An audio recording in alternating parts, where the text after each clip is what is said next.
welcome to episode, what is it, 307? Yeah. Oops, I forgot to update the Twitch stream. Welcome to episode 307 of VarangianLP. We're playing D&D. Hooray. Oh, let me unmute all the other people. They burnt my house down.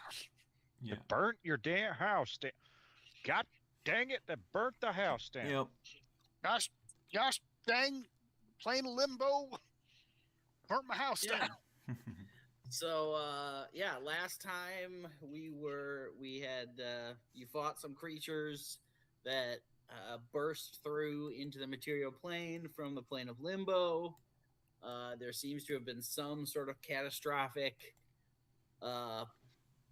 event or something that has had some wide-ranging repercussions. There are a number of different directionalities to some of the energies that were released.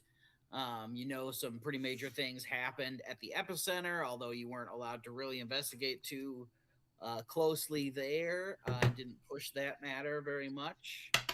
We didn't want to be rude. But you were on your way to the city of Eimar to look into some things related to the impetus for the party's joining. And when you got there, couple of the after effects of whatever did happen was a large wave that you had experienced that caused a fair bit of damage to ships and the harbor of Eimar, although it was mostly protected by a cliffside peninsula. And so the damage was not as bad as it could have been. But there also seems to have been damage to the local Oathhold.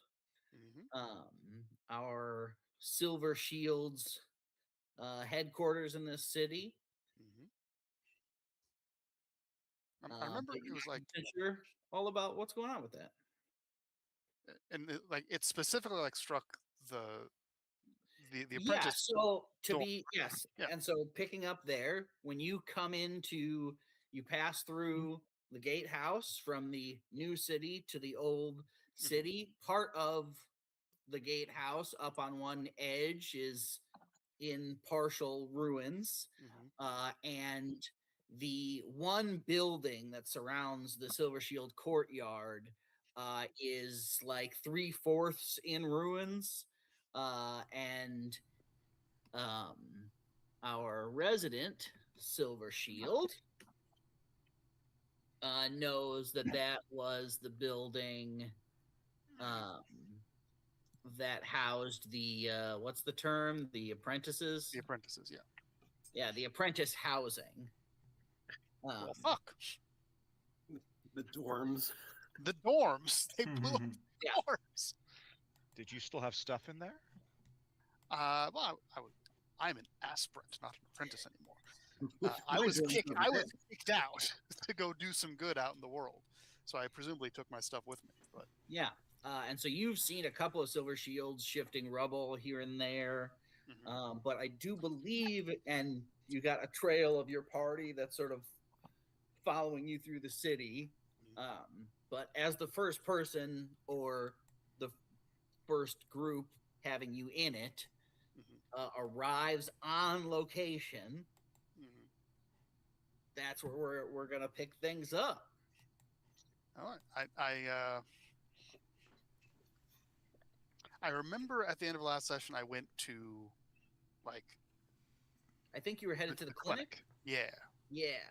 Because I think you'd mentioned that the Oath Guide was coordinating relief efforts for the flood. So yes, the main guy was down at the pier. Yeah.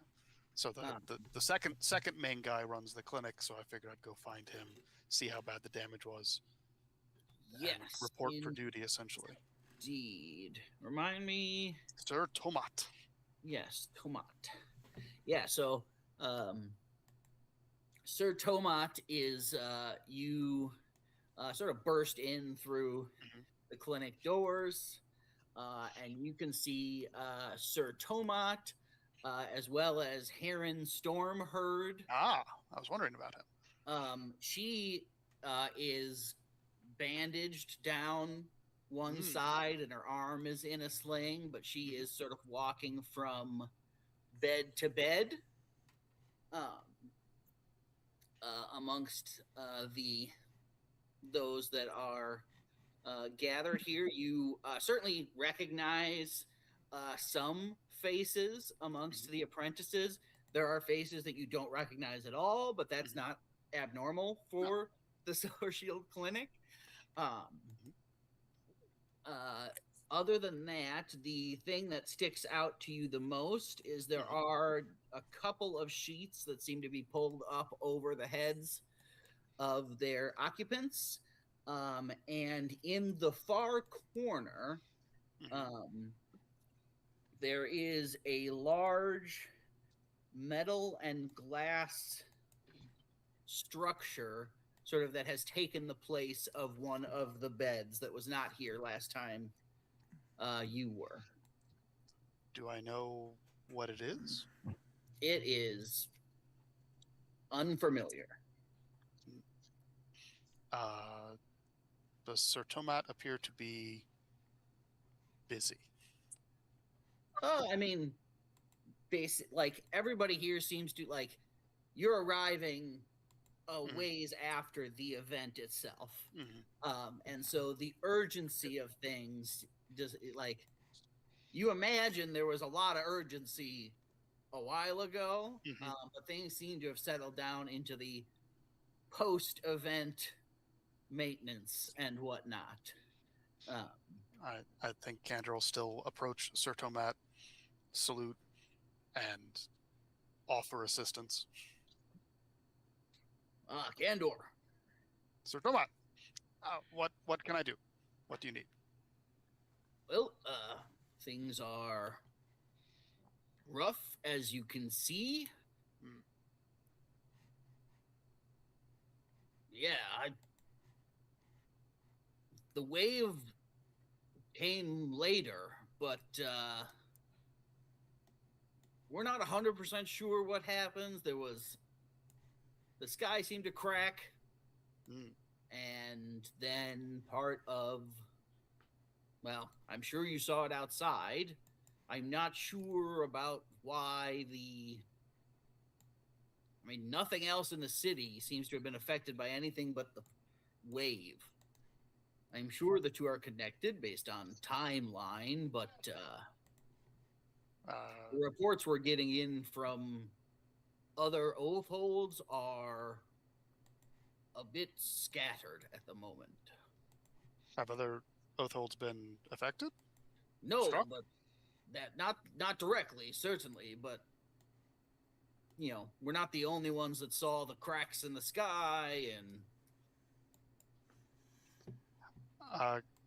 Candor will give a rundown of his understanding of what happened with the crack in the ship and the different sort of like lightning effects that Elise saw that she and Magnus tried to figure out. And just, this is my understanding of what's happened. So there should be 4 other places that were affected.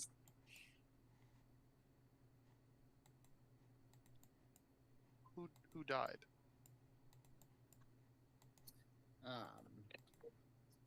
He gives you a couple of names of, let's see, I think I have a couple here. Where is the thingamabobber?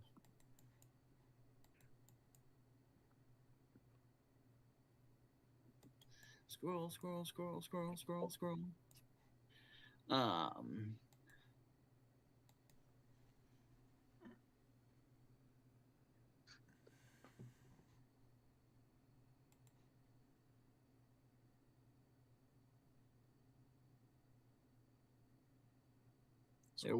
There's an Earth Genasi that that never quite got out of apprenticeship. Seemed to have, she was there when you got there and just was still there when you progressed. You know, whether or not that was from her own sort of what exactly was going on with her, you're not 100% sure. Everybody takes their own time.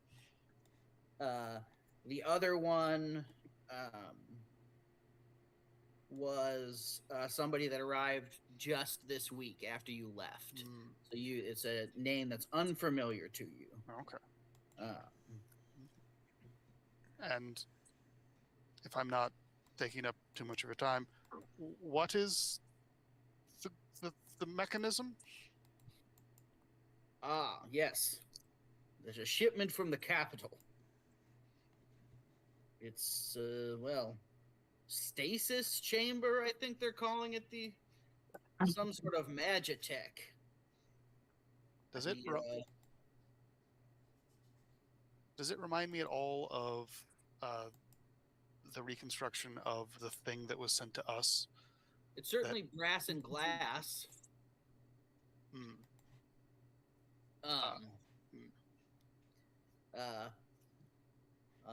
And he will say, I'm not sure why it came here of all places. It's not like all the Opolds got one. It was labeled prototype. But, well, as you can see, it's a good thing. I mean, I'm not sure what else we would have done. What did it do? What does it do? He sort of gets like a grim, his face sort of sets itself with sort of a grim, and just sort of waves you down and steps down. You can see as you walk along the beds, you know, very hospital-like. They got the little clipboards at the end. And you can see there's a clipboard that's hanging on the stasis chamber. And inside is a shifting form of some sort. Is there a name on the paperwork? Yeah, Brina Carrick. Brina Carrick. Do I know Brina Carrick? A relatively new apprentice. A gnome. A gnomish lady. Interesting.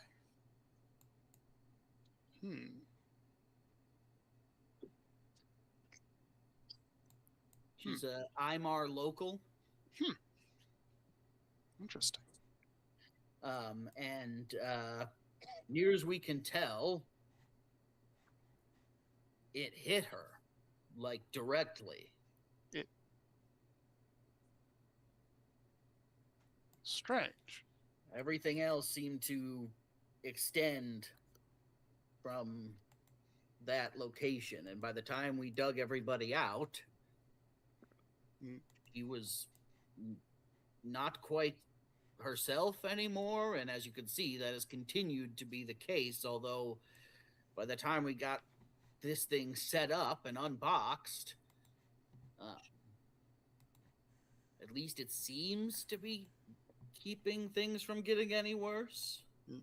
I've been traveling with a wizard and a Githzerai who may be able to shed some light on this. May I left them behind at the docks, but may I have them assess and investigate? If you think it would render assistance, although if what you say is true, are you sure the Githzerai is I mean, could they have done this on purpose? You were there, not me. It is beyond my understanding what exactly happened, but I trust my companion. I do not think that she would mislead me, or us, unless she thought it necessary. Or she's been lying to me the entire time. But I don't think she has been. You are more than welcome to have her take a look. We are stumped as of the present moment. Well, I'll go see if I can track them down. I saw the smoke and sort of just ran. Yes. Yes. Understood. There's a lot of running in the last day or so. Is there anything that I can be doing to assist other than bringing my friends? I believe you are currently under directions that I've been told to leave alone. Well, yes, but I'm here, and if there's need. Certainly. There are, if it does not intercede, there is rubble to be sorted through and carted away. There are people to sit with here in the clinic. If there are skills at your disposal to assist with the damages or, physical or material, you are welcome to use them. The same goes for these folk that you have brought. I will go find them, and I will be back, and I will get to work. Yeah, so there's like a cacophony. You all sort of slam into each other, moving in one direction or another, as the group sort of comes back into one unit. I tip the rickshaw driver that was bringing me here at speed. Magnus, Elise, Emerald. There's a very strange limbo-related thing in the medical bay. If you could take a look, I would appreciate it. Fascinating. Of course. I think you will think so.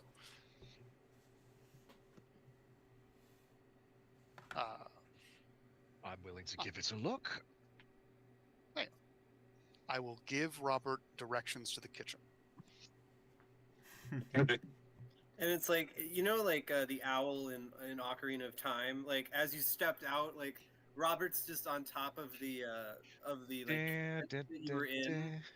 And then, like, he's not really paying attention. And then when you mention that, you just see his head swivel and, like, lock onto you into the direction. And then Robert's, what he'll do is he'll go there, but he's going to fly around the perimeter, like, kind of get a view of get a bird's eye view from the top of, like, how much the destruction is kind of spread out, and then head for the cafeteria.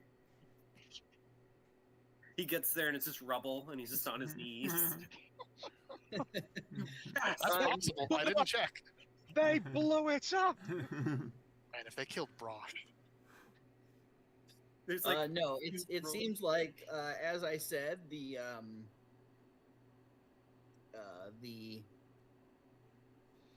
damage does seem to be contained to those two locations that I said before.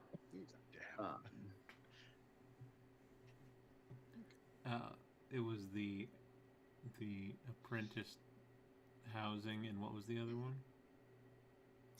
Part of the gatehouse. Like a bolt of lightning, like slammed through the top of the gatehouse and into the apprentice dorms is what I'm interpreting happened there. Yeah. Can I try on my way to the? Could I roll perception to see if I could see anybody who's been missed? Like, I know they've been clearing people, but from that perspective, I might be able to see. Absolutely. Go ahead and roll. All right.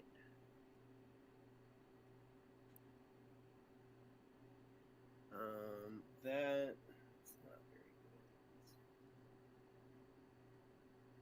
That's a 10. So you sort of fly up above everything, and you can see there are, a number of folks in silver coloring of greater or lesser degree digging through the rubble.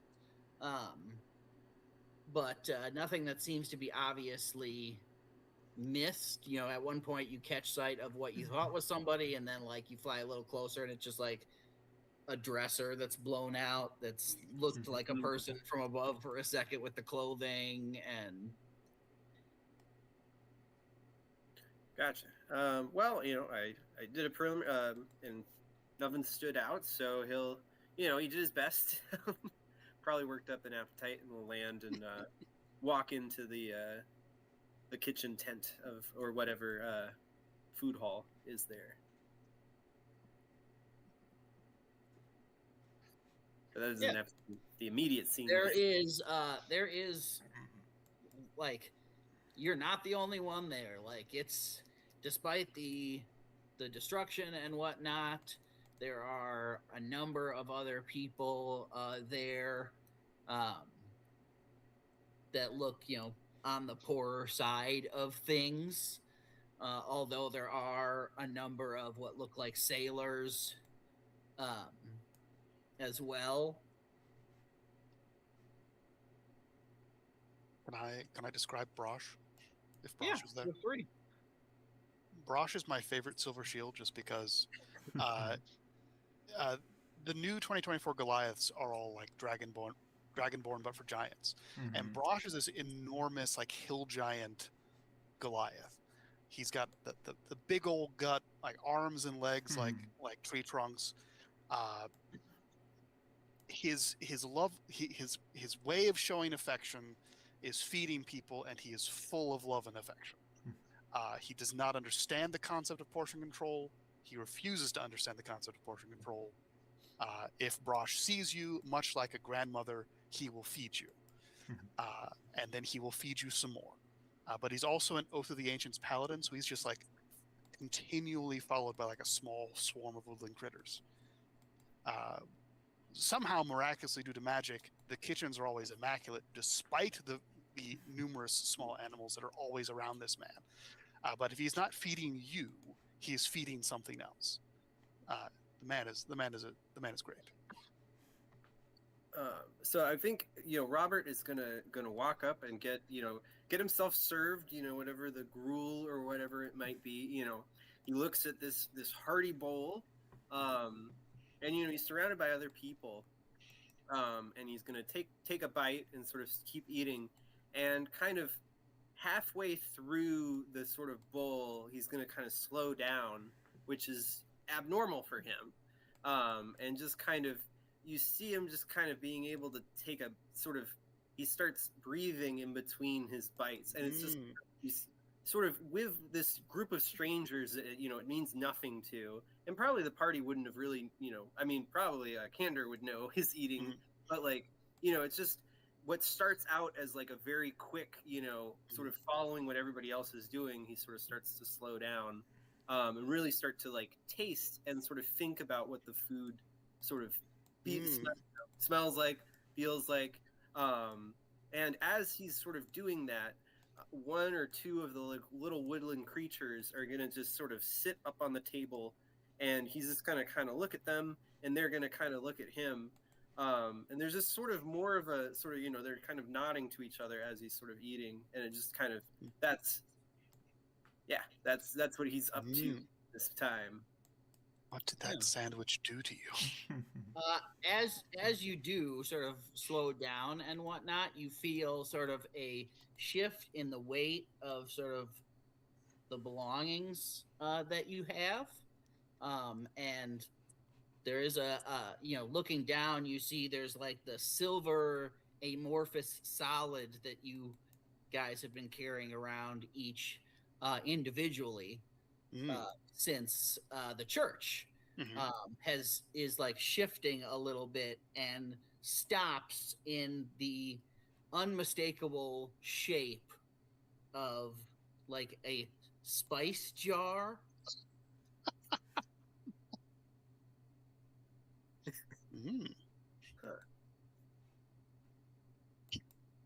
I love how we found these like possibility items that are just morphing to our personalities, and yours turns into a spice jar.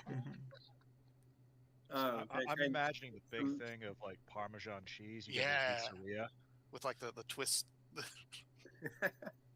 Can I sprinkle some into my food? Absolutely. And a very similar thing that happens with the sandwich starts to go back and forth.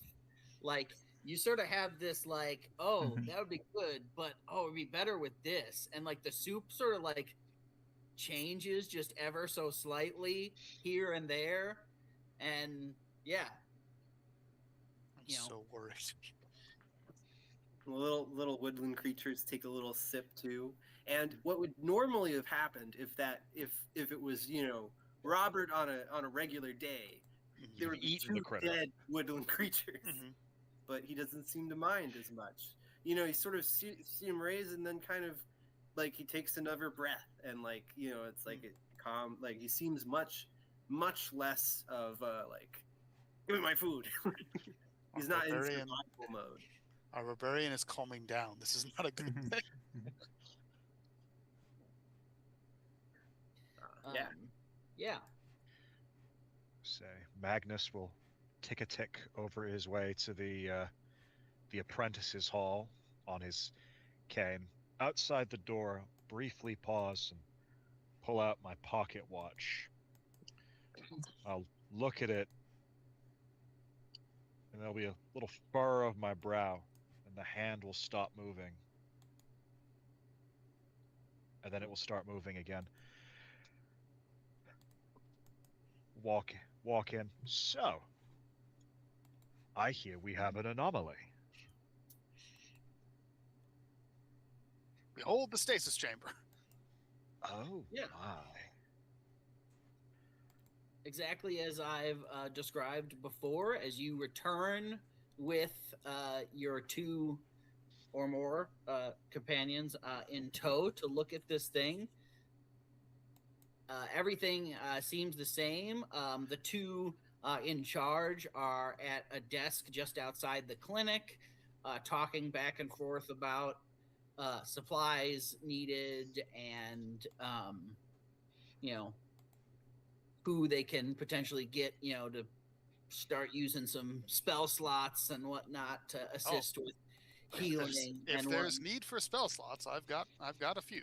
So Kander will immediately divert to that after sort of pointing the stasis chamber out to Magnus and Emily. Yeah, but as you sort of like overhear that and be like, oh, that's what I should probably do, and the three of you step through into the clinic after getting the nod from the other two. Everything is the same except at the end of the room next to the stasis chamber, standing with their hand like pressed up against the glass, is a short hooded figure that seems, can't really make out anything to do with what's going on under the cloak.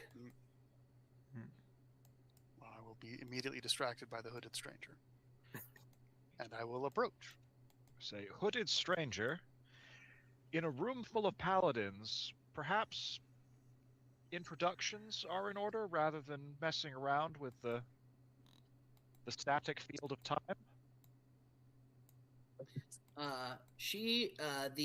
The hooded figure at the end will turn and give a bow to the three of you, and say, I'm sure we'll meet at some point in the future. And then What?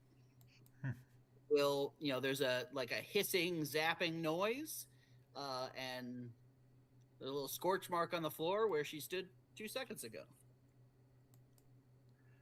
Or several seconds from now.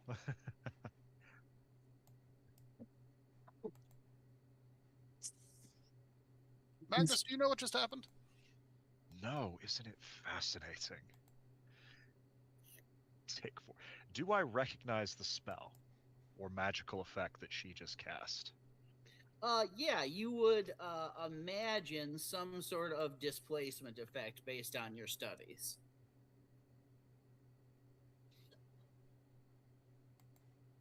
Well, I can tell you two things. The right smell, on. actually, as you guys approach, reminds all of you of a smell that lingered in the air as our campaign began. Ah. When all of you had things that suddenly appeared in your presence. Smells like chemtrails. Smells like plot. Candor. What we have here are two things. One is a connection to something we've seen before, and two is a spellcaster considerably more powerful than I. Hmm. But Is that is that a How- high bar? No. I didn't want to be rude, but No, seemed a no. fair question. I'm rather late to the game Hmm. if you follow my drift. But are you early enough to the game to understand what this glass and brass thing is? Oh, sure, it's a static field of time. What you have here is a non-event mass with a quantum probability of 0. Okay. And the person in it that got hit by limbo lightning?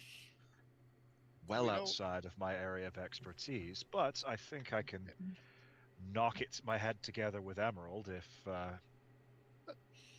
she's willing to cooperate. Yes. I will share the knowledge that I have.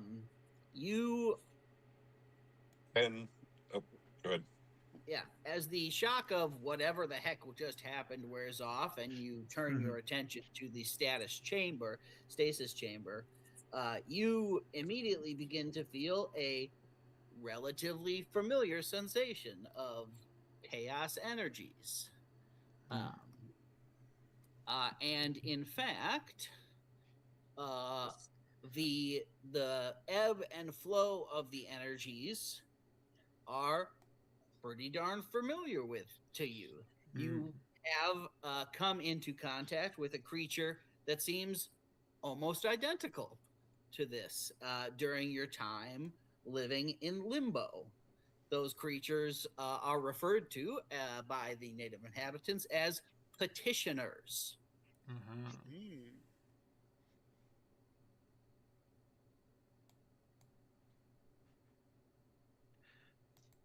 Well, Emeralds, what the fuck is a petitioner?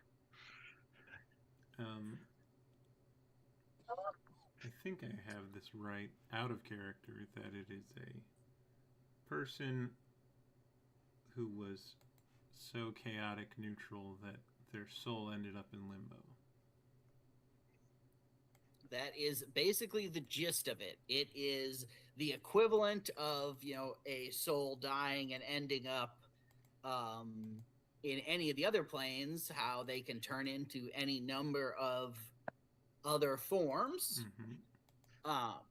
In this case, their soul was drawn to Limbo, and what they became is referred to as a petitioner. Is basically like a sentient, not always sentient, but can be, ball of living chaos energy. Yeah, like a soul linked to some limbo stuff. Yeah. So what's it doing here, and why is it blown up the apprentice hall, and why is it messing with Brenna? So it's in there, and the that Silver Shield apprentice is in there. Is the gnome in there with it, or did the gnome become it? There are not two things in there, Right? as far as you can tell. But that's Brenna Carrick, an apprentice from Imar, a gnome. I mean, she doesn't look like a gnome right now, but that's who they told me they put in there. Yes. Well, all petitioners once lived with sufficient energy directly from the plane. Perhaps I don't know if this individual was particularly chaotic or just had really bad luck. But should the correct individual be found, they lived, and after they stopped living, their soul went to limbo. That is effectively what a petitioner is. But it's here. It seems as though this individual may have been transformed, though I can't say for certain without more information. I say, when the dwarves hit certain deep pockets, we do occasionally find minerals that give off energy. And if you are exposed for too long, a lot of the time you die. This is a lot of energy. Your senior said that the gnome was hit directly. So unless they drew it in as a chaotic individual drawing a chaotic lightning bolt, this is bad luck. And this kind of indicate the giant stasis apparatus might just be delaying the inevitable. Yes, I mean, a spellcaster of sufficient skill with the desire to do so could have intentionally done this to themselves, but that seems unusual or unlikely based on the context, unless it was a very powerful spellcaster posing as an apprentice Silver Shield, I suppose. Can I try using my telepathy to communicate absolutely. with the thing in there?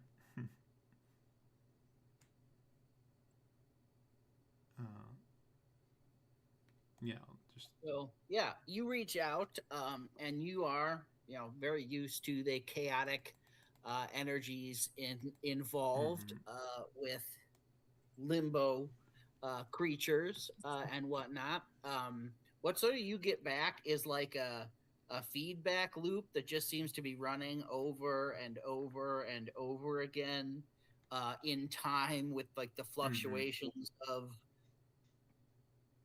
the material that is within this chamber. And you get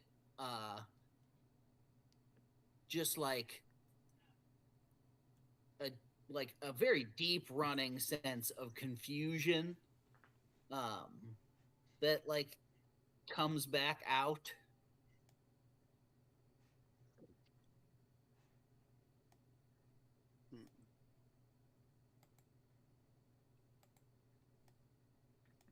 Okay, so it's just like, it's just confusion. Yeah, based basically. on like what you've been talking about, what you know about this device, it seems unlikely that you would be able to communicate back. And I'm not getting any actual words right, or if I am, they're just sort of disconnected. Yeah. Okay. Well, I can't directly communicate as long as it's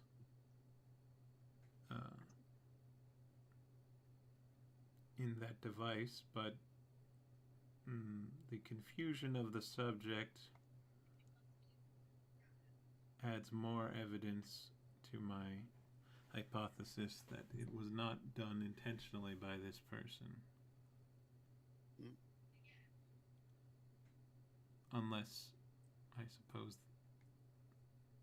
the spell worked differently than they expected. But it does not feel right for this person to have been responsible, which means someone else or something else was behind it.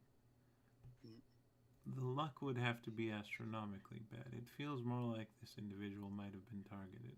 We can't rule out any one thing, but the more complex answer is one we still have to consider, that someone meant to do this to this person, rather than just simply firing a bolt of lightning and it landing there. petitioners are souls of the dead in limbo, yes? Yes. Do those souls retain any sort of connection to their living descendants? It's possible. Because it looked like something came from limbo, so Yes, I sense only one entity within, but we also, I suppose, cannot rule out a petitioner arriving, causing, and just annihilating. Well, wait, did they put this gnome directly bodily into here?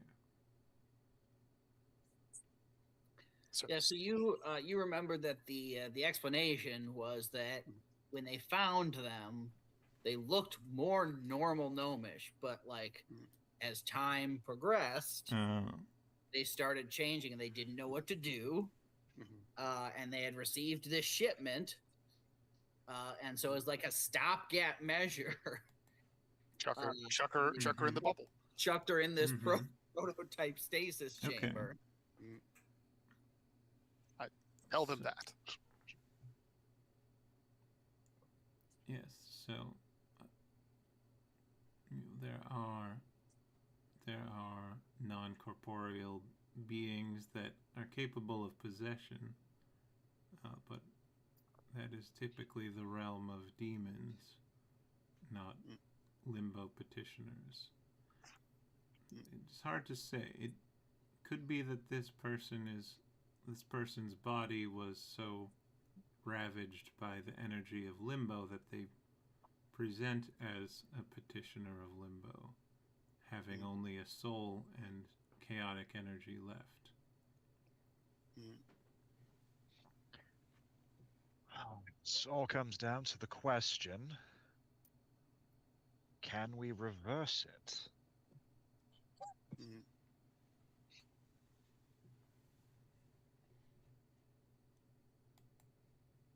That is a good question. I guess so the gnome's body still is there. It's just kind of swirling with chaos energy. Yeah. It seems like there's at least something material that they were able to like move to put in this thing. I'm sure there isn't, but is there some kind of like access hatch in the stasis chamber? It does look like the whole like glass top. You know, it's sealed up right now, but would be able to be opened to insert or remove. Right, but not like a smaller port to like chuck a hand in or something. Oh, no, there doesn't seem to be that, but if you do look it over, there do seem to be, like, you're not overly familiar with Magitech, but there do seem to be, you know, some sections on the back that potentially could, you know, have stuff put in and out of them, but it doesn't look like it goes into the chamber set. Okay.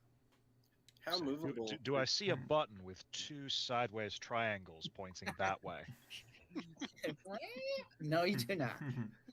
How movable is it? It probably got brought in here by either a number of people, magic, or, you know, wheels. Gotcha. Or someone really big. Yeah. Or, I or the truck. I like how the options were magic, a lot of people, or wheels. Wheels. that strange fantasy concept. Wheels. Between magic A pulley system's just in the corner. and physics are wheels. The massive stone rollers. The ancient elf asks, "What's the strange device you speak of?" It's wheel. Were you saying something earlier, Jeremiah? Did we plow over you? I was going to offer to cast, basically, because he's also displaced in time, I was going to offer to cast guidance to help with any checks, but no checks have been made. True.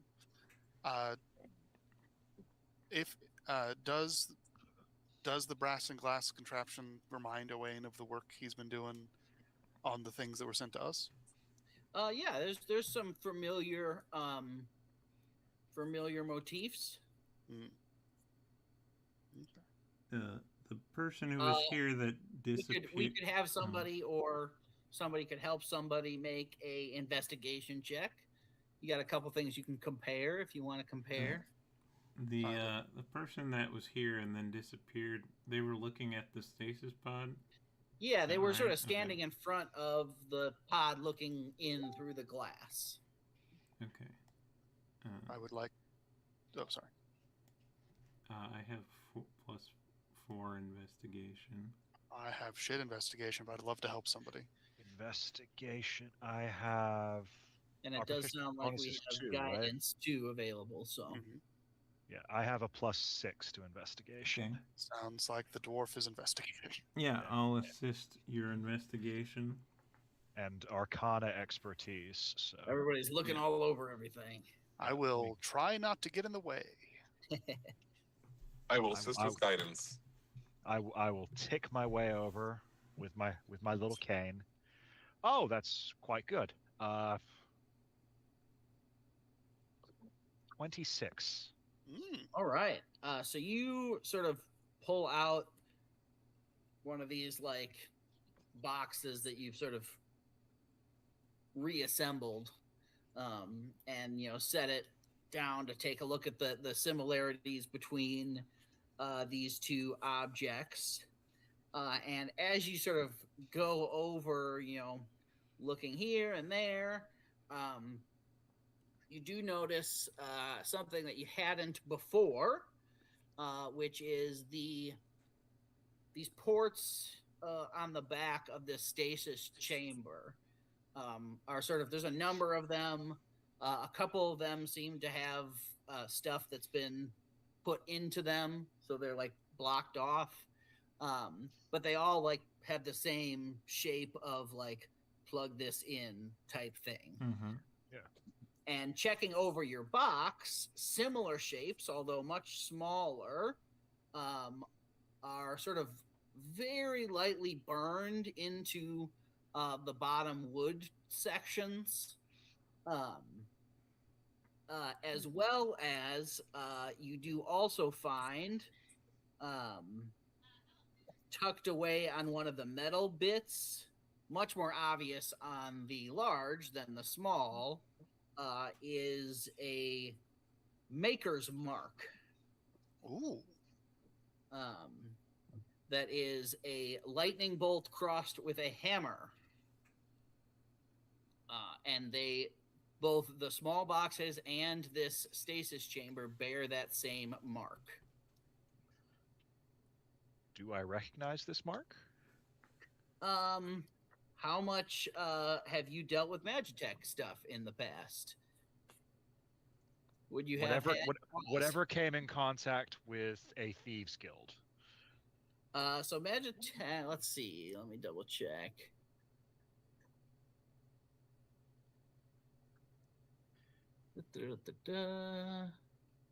I am good friends with an arcane smith. That's about it. Yeah, I'm trying to remember where along the timeline that Magitech started becoming a dealy do. I forget if it was specified. I think it might have just been Magitech is a thing. Oh, it might have been Magitech. No, so yeah, okay. So since the planar incursion, when some of these materials became much more readily available, so we're looking at like 50, 60 years, you probably have come across a few Magitech devices in the past, but this particular maker's mark does not seem familiar to you. Excellent. Do we find an instruction manual? You do not. That's the thing. These things never come with a manual. It's assumed you know how to put it together. Like IKEA furniture. But we know this came from the capital. Yep. And it has the same maker's mark as the items we were sent that led us to the temple. Correct. That's something. I don't know how it helps Brenna. To clarify, the stasis pod has the same maker's mark. Correct.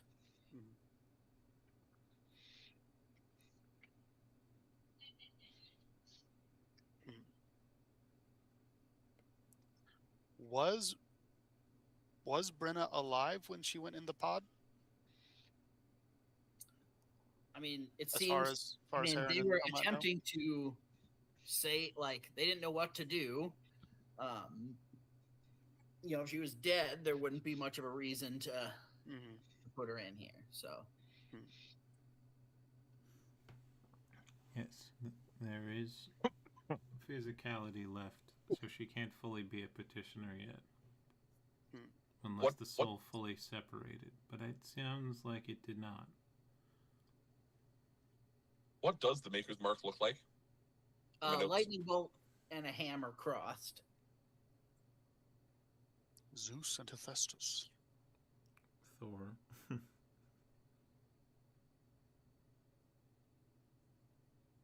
was Thor's fault this whole time. Everything is Thor's fault. I don't expect it to tell me anything because mechanically it shouldn't. But I'm gonna pop one of my channel divinities for Divine Sense. All right. Which detects celestials, fiends, undead, but also lets me detect things that are consecrated or desecrated as per the Hollow spell. And I'm just checking for funkiness in the only way I know how. Yeah, celestials, fiends, or undead. Yeah.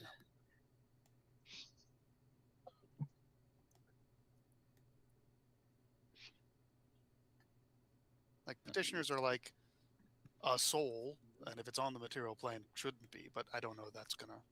I don't think this should tell me anything, but I will. Cander's put on his thinking face. Okay, so having borrowed the idea from this other thing, so you get a sort of, it's like a partial ping. With undead, but it does not seem to be that in and of itself. What is this ability again? Divine Sense. And you're it's under the channel divinity section. It's the one thing that all paladins get. Yeah. Are you using the 2024? Yes, sir. Okay, Divine Sense. Bonus action, open your awareness to detect celestials, fiends, and undead. Next 10 minutes or until you have the incapacitated condition or the location of any creature of those types within 60 feet. 60 feet is what I was checking the distance here. So you get 2 pings. Both undead. Both this weird partial existence. Where's the other one? Where's the other one? You know very well the layout of everything in this general area. And so, like, you just instantly, like, instant to your brain is sort of, like, up in the rubble of the set, like, where this happened. Up in the rubble of the apprentice's dormitory on the 2nd floor of that building. I have... It's Cantor, so he's going to run. I have 10 minutes to dig this thing out, so I'm going to just run to the rubble and start digging. Yeah, okay. It would be faster to ask for help, but Cantor doesn't see it that way. Yeah, so Cantor, what does, when you do this bonus set, like, does that have any outside? I imagine it's like a faint sort of silver glow, probably starting at the shield and sort of slowly like traveling up the arm and body to the face where all the sense organs are. Yeah. So you guys are all sort of investigating around here.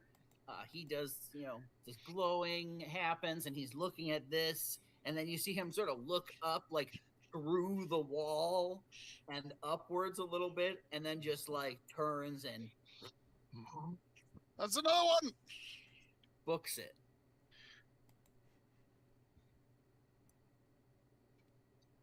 And so you burst back out of the clinic into the sort of the square. There's people working on the rubble. And let's see, looking at this divine. I will tick after him as fast as I possibly can. Robert was just offered seconds, and he went, "Oh no, thank you," and then got frightened and ran out of. All right. So what you know? What you know about this ability is that it detects creatures or areas, right, of the hollow or what. Presumably, you would know which is which, and so you know that this is a creature. Oh. That is detecting like this, and its location. So you pop out, you look up at the rubble, and can get a pretty good sense that it, like whatever you're sensing, should just be sort of up on the pile of rubble. Like on the surface? Yeah. Oh. And let me double check where you're at with that other thing here. Definitely don't like that. Yeah, you can easily tell, even with your low passive perception, that there's where you're sensing, knowing where to look. There does seem to be sort of like rocks like moving themselves out of the, like something is like digging around in the rubble. Nothing you can see. I will point at the moving rocks and charge directly at the moving rocks. All right. Let's go ahead and... So glad that Kandor has turned out to be the simplest man in the world to roleplay. Find something, run at it. Run at it. Yeah. Strategy, really. I mean, I don't know that it's a good strategy, but we'll soon find out. Like, he's not... I should specify, it is not Kandor's intent to attack the invisible thing digging through the dirt. Yeah. But I would like to get a hold of it if it is a thing. Yeah. Which is an attack, but you know, it's not. Yeah. I'm just gonna use this screen because I don't have a specific map for this. Yeah, it's got everybody's art for purposes of turn counters. So yeah. Yeah. Oh no.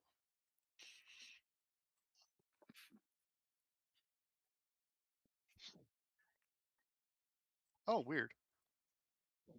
Since we don't have control of the arc on this screen, we can't enter initiative. Oh, okay. That's a fun wrinkle. Yeah, let's just go somewhere I know you have control then. Let's just go here, I guess.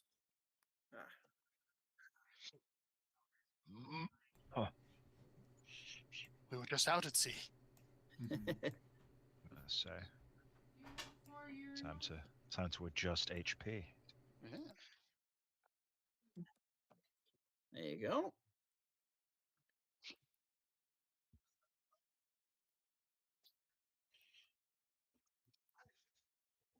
Big ol' 5. That's 12. Oh, that's right. Oh, and I can do that now as well. Oh. That. That. Oh.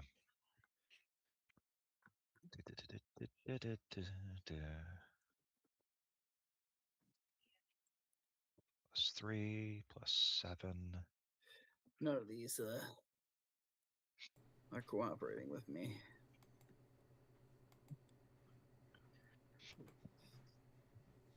We should all roll initiative at this point? Yeah. Okay. Might as well. Oh no.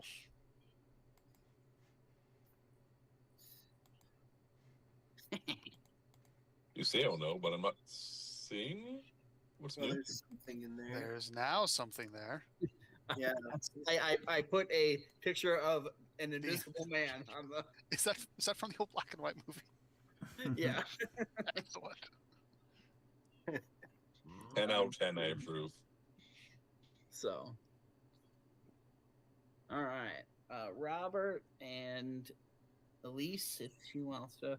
We could just put Elise right with you, Owain, and that'll make it Okay. easier for you. Sure. Mine. Oh, There we go. All And then- right. Owain and Elise, you are being, with the crowd, sort of, he's pointing up at the second story of a building that's in rubble at, like, some rocks being shifted out of the way. Sure.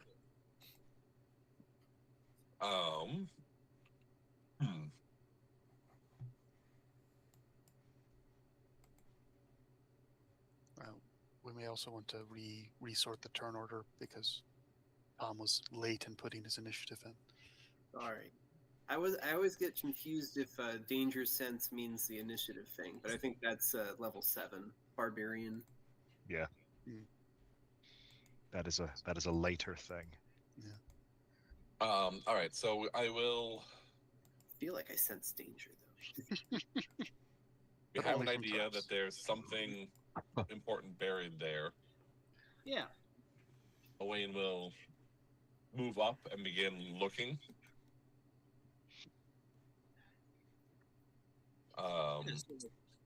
You start making you run across the yard and start scrambling up this thing, and with a little bit of 30 feet will get you to the base of the building, and then 15 feet through up with the difficult terrain of the rubble would get you within like 10 feet of the moving pile.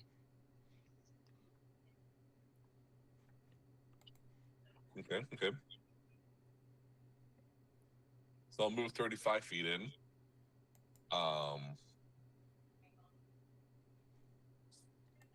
I need to look up. Okay, so that primeval awareness doesn't actually tell me the location. It just tells me if they're there. Mm. And I have to be able to see something to do Hunter's Mark. Mm-hmm. Looking It's through actually my current very fire. equipment. Yeah, that'd be a great spell to have right now. What kind of elf can't cast fairy fire? A lot of them. Almost all of them. Kind that are 5 feet faster. I can do a thing. Oh. I have a new spell. I'm going to try casting here. Entangle. Okay. Oh. Okay. It doesn't. I don't need to see a thing. It's just a. Yep. What's the radius on that? Large, I think. One of my favorites. 20-foot square. It's like one of the goats of rangering. Strength save or be restrained. And if I can, I'd like to flavor it as both, like, because we don't know if this thing is hostile. We don't see this thing yet. But also it's coming up out of the rubble. Yeah. So I'm both like trying to hold it and trying to like clear rubble away from it to see if we can see it better. So as the vines and things sprout, they're like pushing more rocks aside, but also grabbing what's there. Yeah, so you sort of the entangled vines like push up between the rocks and shift things. Some of the other like silver shields that are like working in the rubble sort of like begin to shout at you in sort of annoyance and confusion. But you can see like there's some shifting of rubble that happens. Some like dressers are more like there's like furniture that becomes a little more visible, and some rocks sort of shift and roll down the pile.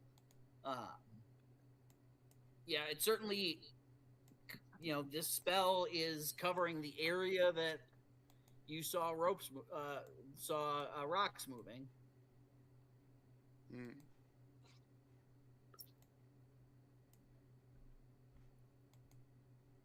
All right. And I will. I suppose. Do I need to roll perception to see if I can see any more, or is it just? Yeah, That's what I'm. nothing that you notice of the spell seems to sort of be like what you would normally think of as like, oh, it's going to wrap around legs or Okay. stuff like that seems to be happening. Okay. But can't be double difficult terrain, so since it already was, we're not worried about that. Mm-hmm. Oh yeah. Nice. All right. And that'll be my turn. And what about Elise? What is she up to? You know? Trying to figure out their spell list here. Eldritch Blast. The machine gun approach. I mean, If only you didn't have to see somebody. Thankfully, we're not level 5. Otherwise, you could hunger a Fadar for old time's sake. Yes, the plant growth, entangle, hunger radar, crazy multi shenanigans. Yeah. I guess we'll have at least hold action for now. Okay. Magnus. Yes. I can't see anything, can I?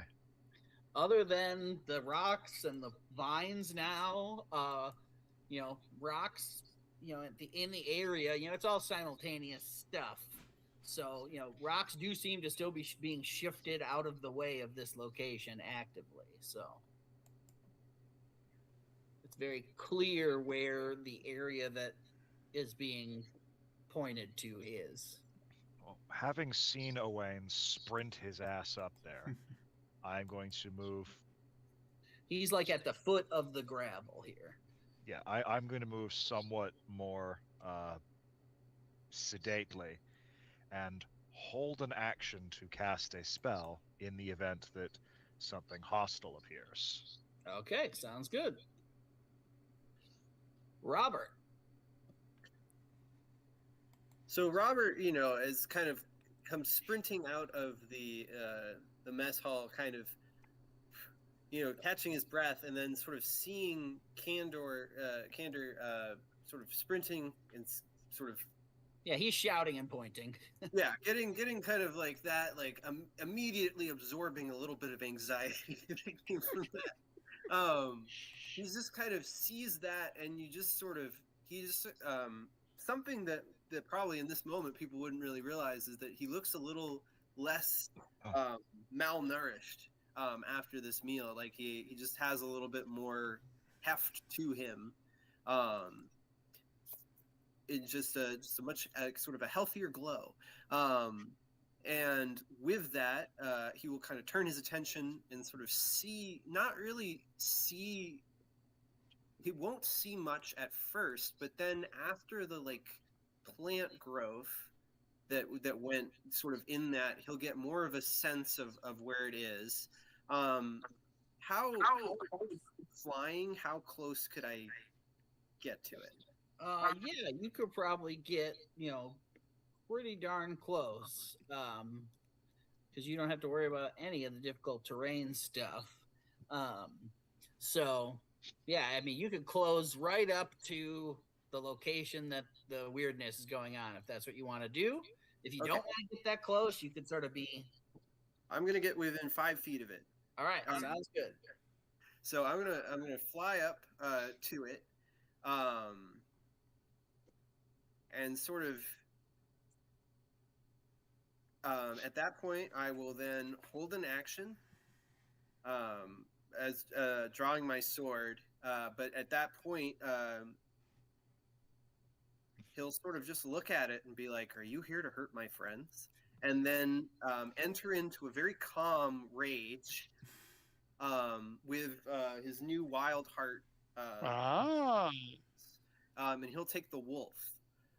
So with that, sort of as he says that, sort of the vine growth sort of starts to tremble a little bit, and there's just sort of random like little creatures are sort of looking and kind of closer around, and it just kind of gives this semblance, like it makes it much more distracting of an environment. Like you suddenly, like it feels much more like you're surrounded, even though it's just Robert standing there. And so that's his rage. So everybody of my allies will have advantage on attack rolls against an enemy within 5 feet of me. All right. Nice. And already in action to cut a motherfucker if he is an enemy. Yeah. Ah. All right. You do that, and you know, the rocks continue to sort of shift out of place, and you sort of feel like just a pat on your shoulder that says, "Oh," and then a voice from this empty space says, "Of course not. Just here to collect. Won't be a moment."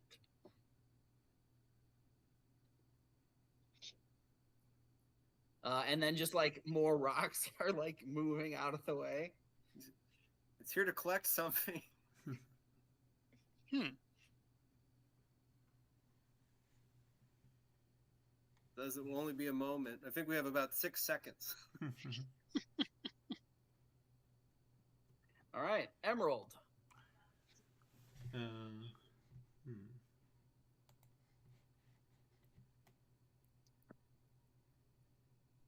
think I have much to add. Let me double check the wording here.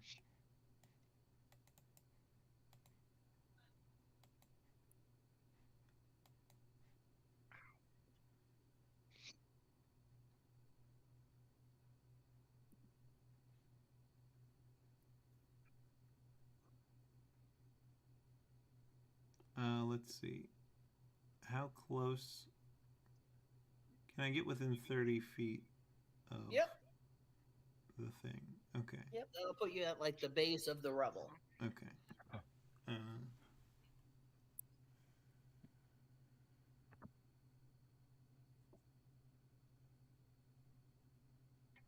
Okay. It's worth trying, I suppose. I'll cast Detect Thoughts. Okay.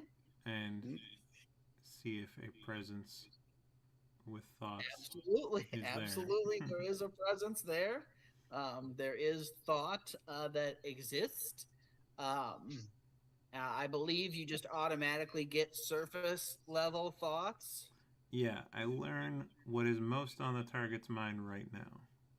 Yeah, what's most on the target's mind right now is a box. There's like an image in your mind of a small but intricate box. I will say telepathically, who do you serve? Or who are you?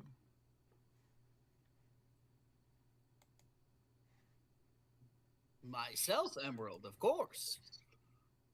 Oh no. Worrisome. How do you know my name? Well, we come from the same place, after all. I see. Have we met? Oh, yes. How many times would be up for debate, but...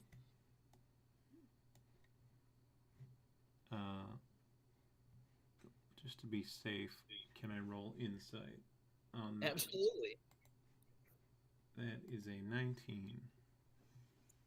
Most, like, it's not, like, there's not really anything beyond the, like, focused attention and bemusement.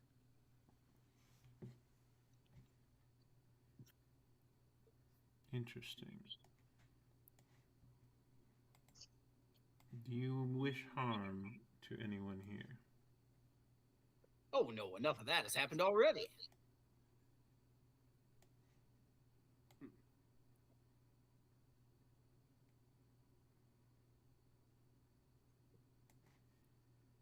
And this box,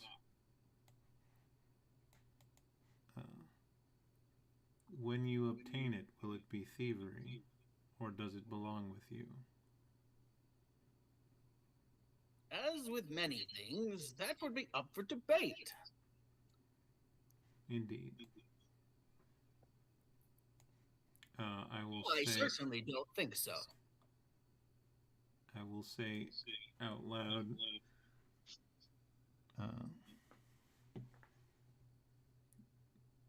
This person is looking for something. They do not wish us harm.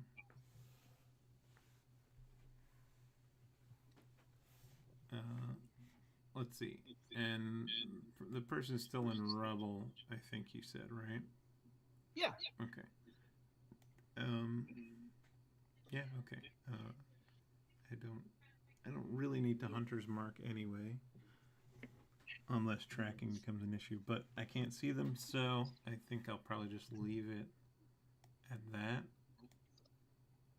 Okay.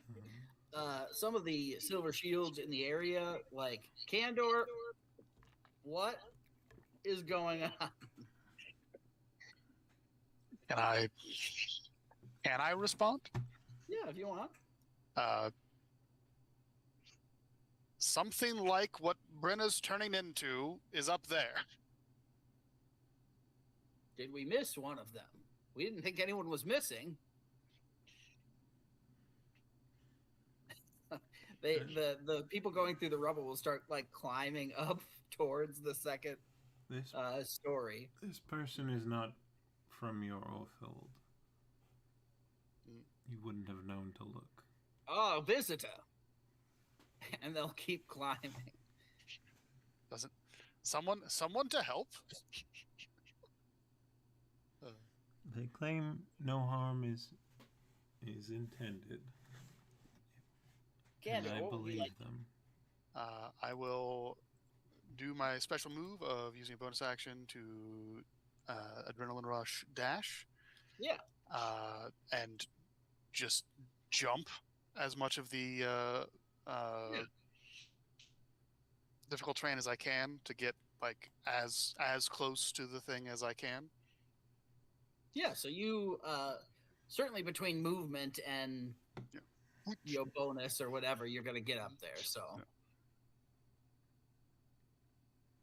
can you help Brenna, please? Potentially. Will you?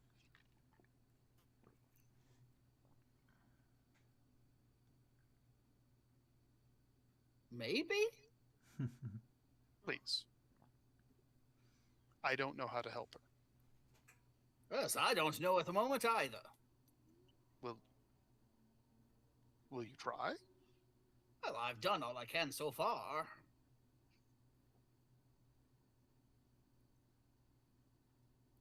If I help you find the box, will you explain what you mean?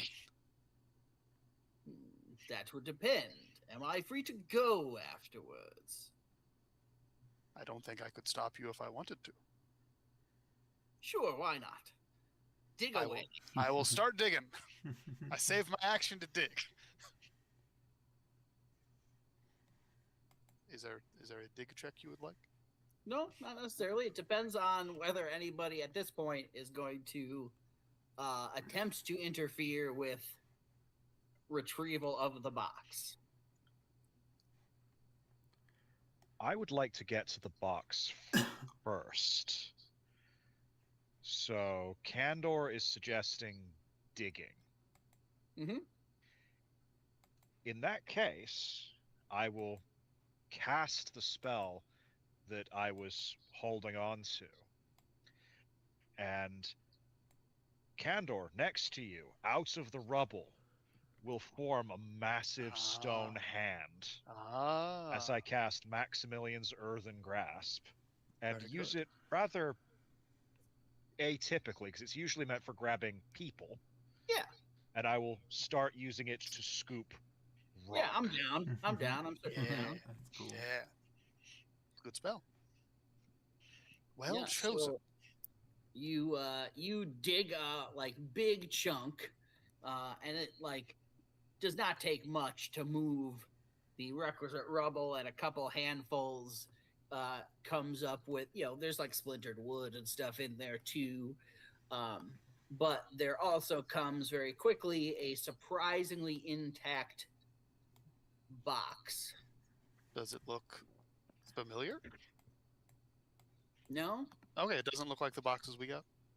No, Okay. much smaller, just wood. There is some like brass working around the key slot. Is there a maker's mark on it?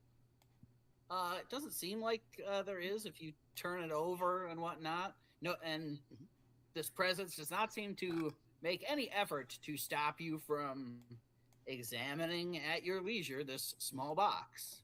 I will, in the giant stone hand, just move it over next to Candor and rotate it as necessary. I'm not getting any closer than I have to. Yeah, that's totally fine. Candor's understanding is that if we help it get the box, it'll explain a bit and maybe help Brenna.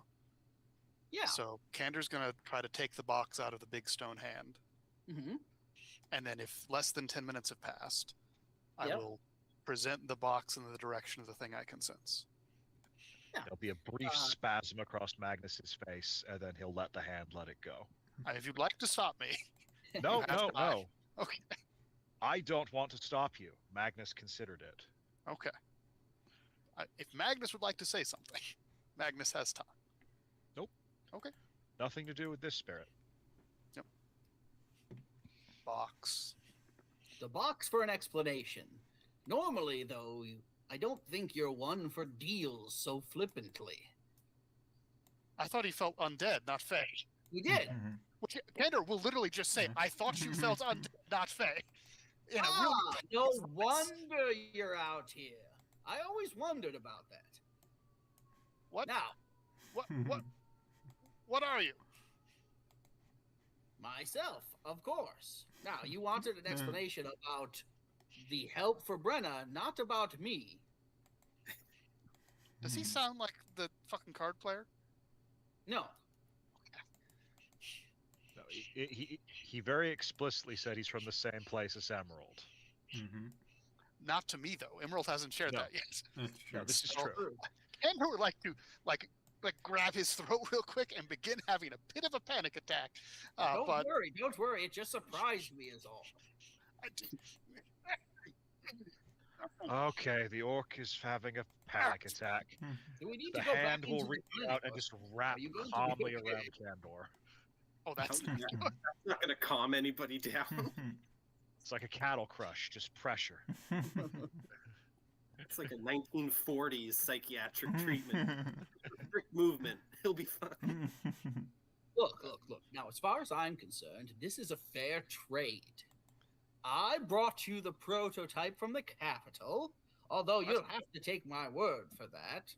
And now I get the box. That seems like quite a bit of help. But what's happened to her? Well, that's a process of learning and discovery that we all have to go through. She was gonna need help, so I brought it. So the stasis chamber is helping her. Well, it's keeping her from getting worse. That's help, right? But how do we fix it? That would be telling. Yes, it would. And you haven't given him the box yet. I'd offered it in his direction. I was under the impression that I had. Whatever it is has not taken the box. Now I will like, I don't want to leave a sour taste in your mouth, but I've gone about as far as I'm prepared to go. Would you reveal yourself? Like I said, I've gone about as far as I'm prepared to go. It was a weird question. Sorry. Can I don't know what more Candor could say than just please. Can I try to persuade him with a please? You absolutely can make a persuasion check. Was the please that caught my memory? Nope, that's a 12. Wait, no. It's a 14, but it's still not a big number. The invisible thing will like reach out and like clasp you, like one hand on top of the box and the other on your hand, and sort of just give your hand like a little squeeze. How does it feel? Like a humanoid set of digits. Is it cold?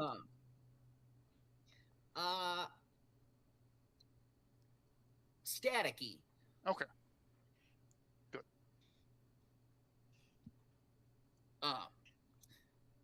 And it will sort of, things will work out. I guarantee it. Although I do not have the proclivity about lying like you, in this case, I'm being straightforward. And sucks. Okay? Like, I don't doubt him as a player, but... Yeah. 16. Seems like being straightforward, although just a lot of creepy vibes with the knowledge. I hope that what you call working out is close to what I would call working out.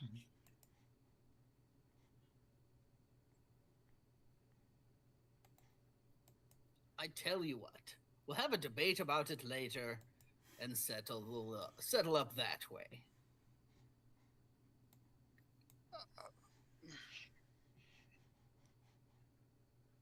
I said I'd give you the box.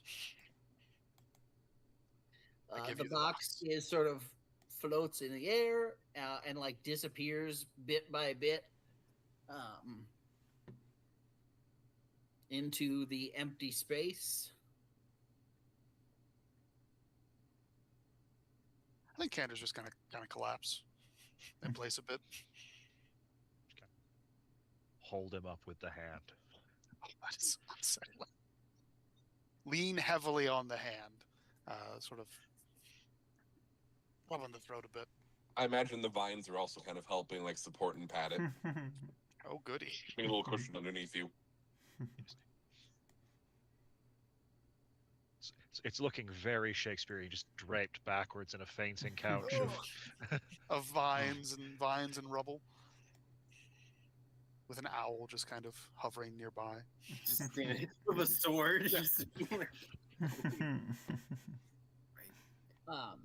like this is a personal issue. There is sort of the sound of sort of shifting stone as like footsteps sort of step away.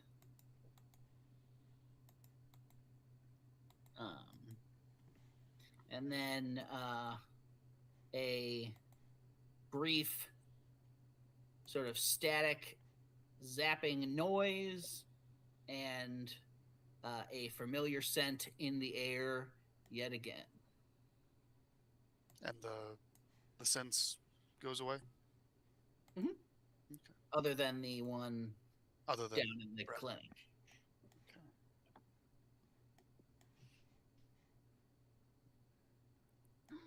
When the sense has gone away, Candor will sort of put himself back together and go report to Sir Tomat.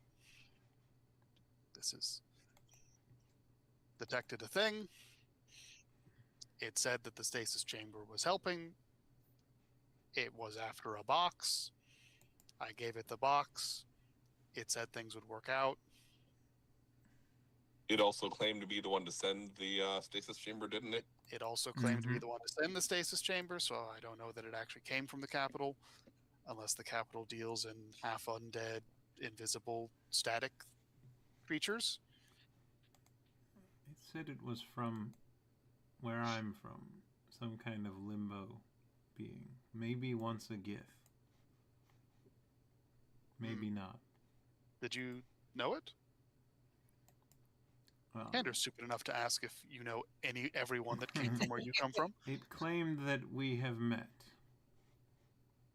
But you did don't. not identify by name or any or in any understandable way.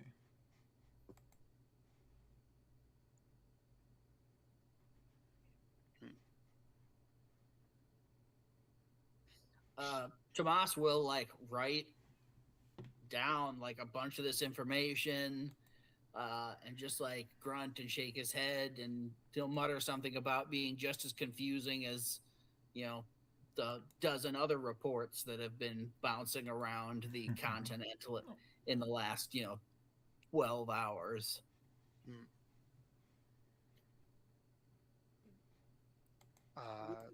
Would the location where that box it was looking for, Yeah. where it was found, be able, like, was it in like the dorm part, or? Yeah, based on where the rubble would have been, it would have been in that second story dorm space. Was it in like the center of the explosion?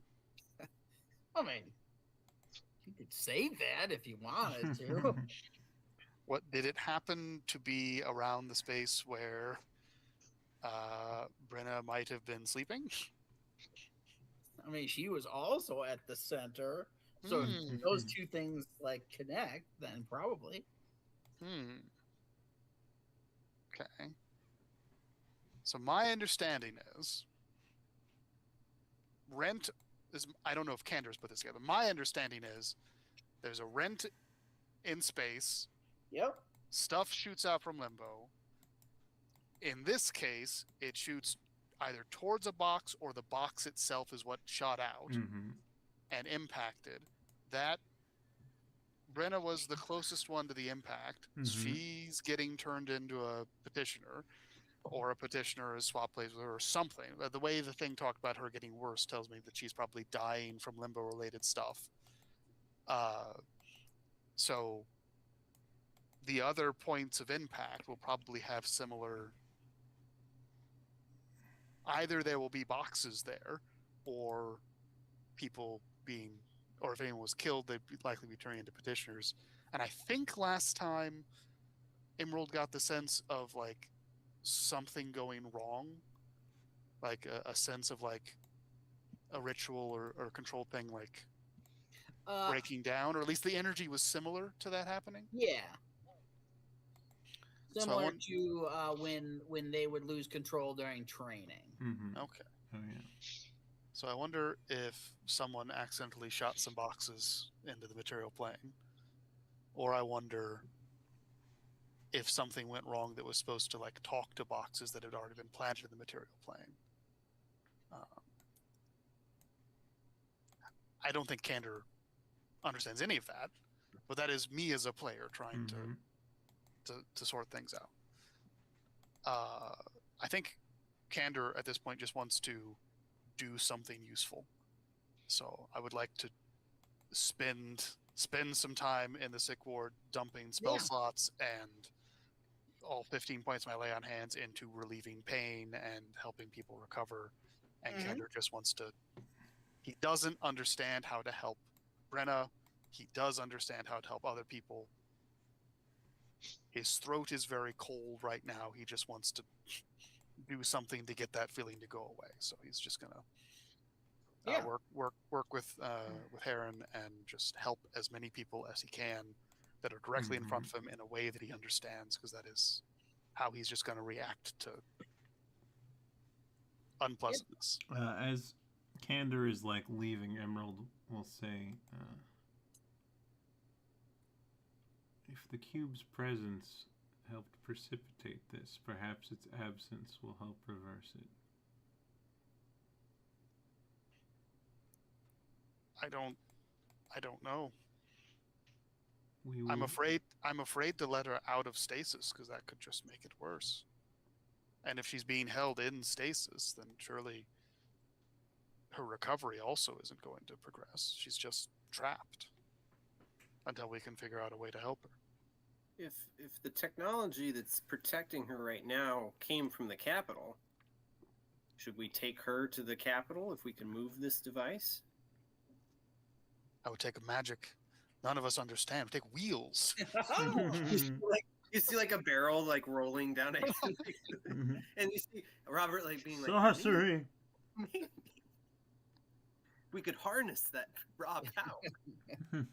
We could go to the capital. We could try to investigate Brenna herself and who she was. She's a local to Eimar. We could try to talk to her friends and family, find out if there was anything unusual about her. We could, as you say, backtrack to the capital and see what's going on. Do we know how recent she joined? I wrote down new. Yeah. She was she got there about a month before you left Candor. So you know her, but like hasn't been around for So like 5 weeks basically, because we've been out and about for about a week. So that long.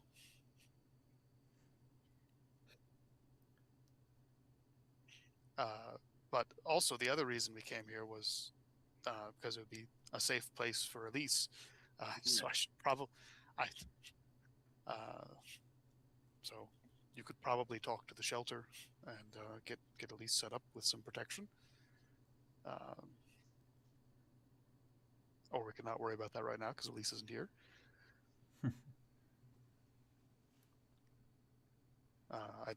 If the two spies from Markbridge are here, I'd introduce them to Heron because she's kind of the intake person. Yep. For new apprentices. You did actually leave them on the boat. I did. Yeah. But they will eventually show up at having asked their way here. This is like we described it. I will apologize for leaving them behind and then introduce them to Heron. Well, things are a bit upside down at the moment, I see. We do not often have extraplanar lightning strikes. But if you want to help people, and if you want to be protected from your past while doing it, there is no better place, even with the hole in the wall. Well, certainly the second one would be, at the moment, priority. Yes. Well, and they'll make introductions and get that process started for them. Henri and Jacques shoulder shields. Yay!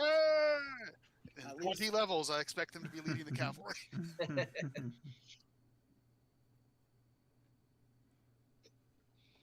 All right.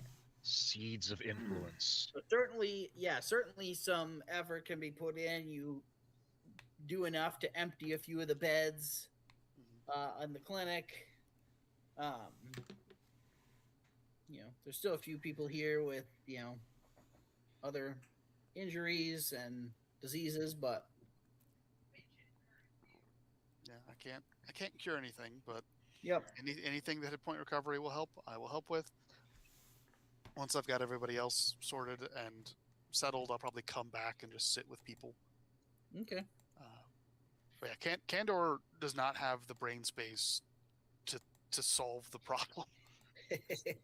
So Candor's just going to do the stuff that he knows how to do, and I will hope that the big brains in the party will figure out a next step.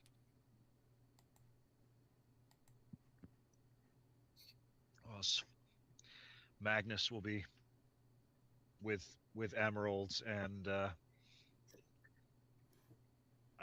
can always forget Crystal's character's name. Elise is Elise. what she's going by. Elise is what she's Yeah. going by. I'll grab both of them and problem is probably getting all of that energy out of her. And I have no idea how to do that.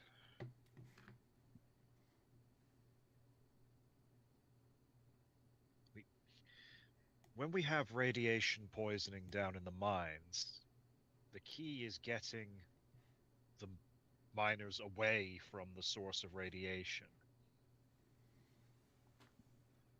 It's rather like she's eaten the rock at this point. My people are the most skilled at manipulating limbo energies. These Earths may be able to save her better than anyone else here. Can you just decide that she's normal again? Like closing the rift in the mast?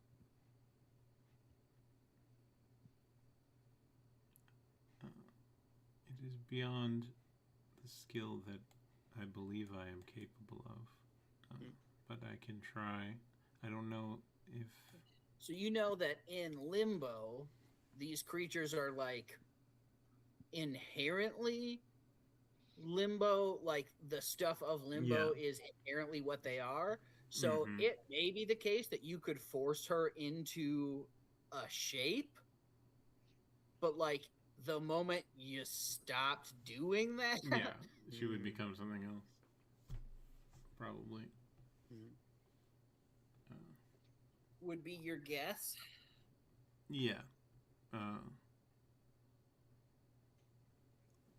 But yeah, if there is still body left that makes it a divergent case than normal petitioners. And I mean, yeah, but an Emerald still would say, even if it's unlikely, it's a lot. The people who work with this energy every day are the most likely to be able to help. Even if it's not a normal thing. There is not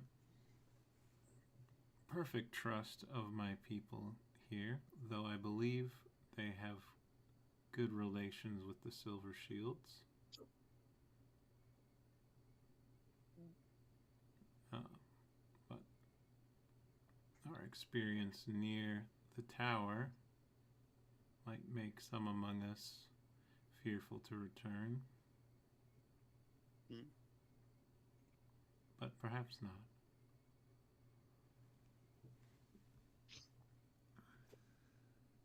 This would be my solution, but I am not here to dictate our course. To take Brenna to the spire? Yes, to the wise shapers of this energy.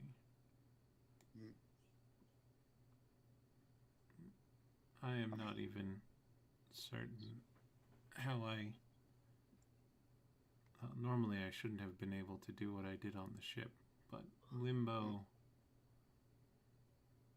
is close to this place.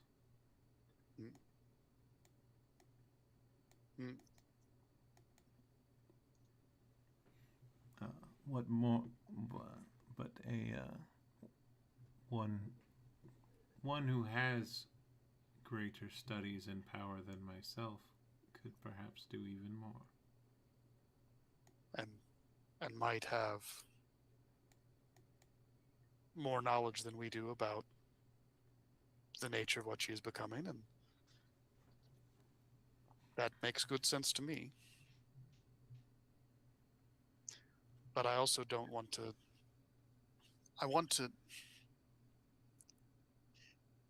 I'm aware that I am a fool. And that I see a need and try to meet it. But there are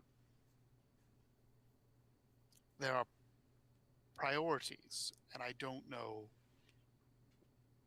that yours all match Brenna's right now. I don't really know what to do.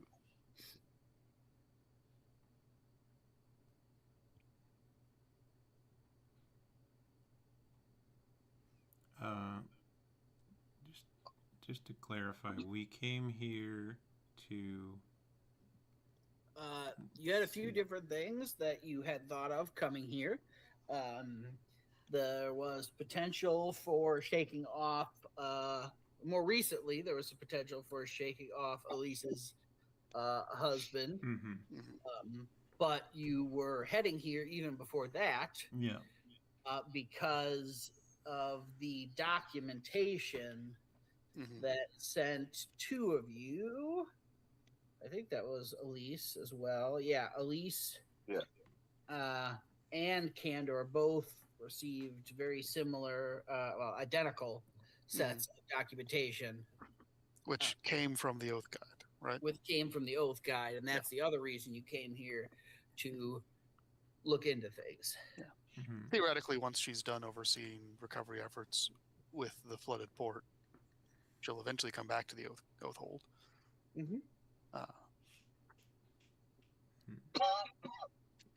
Although, or we could go find her. You certainly could find like a secretary and something if you wanted to.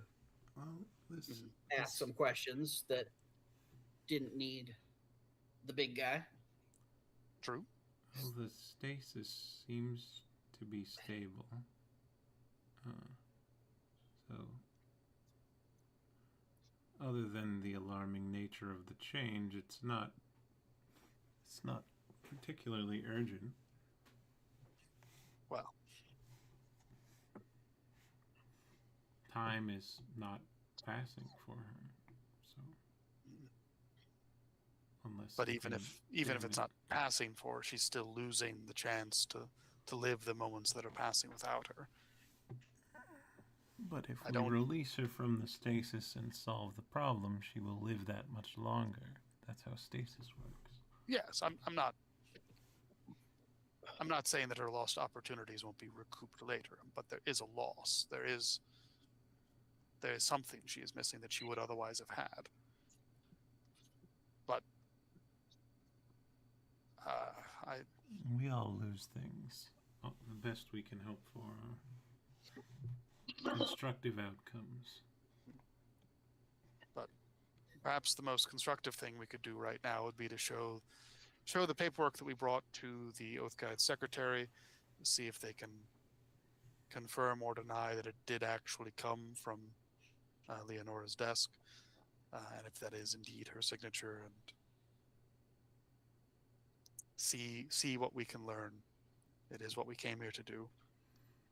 Yes, and if the person we were talking to is the one who brought the stasis pod, and our messages also bear the same maker's mark, by investigating our initial quest, we may find answers for Brenna.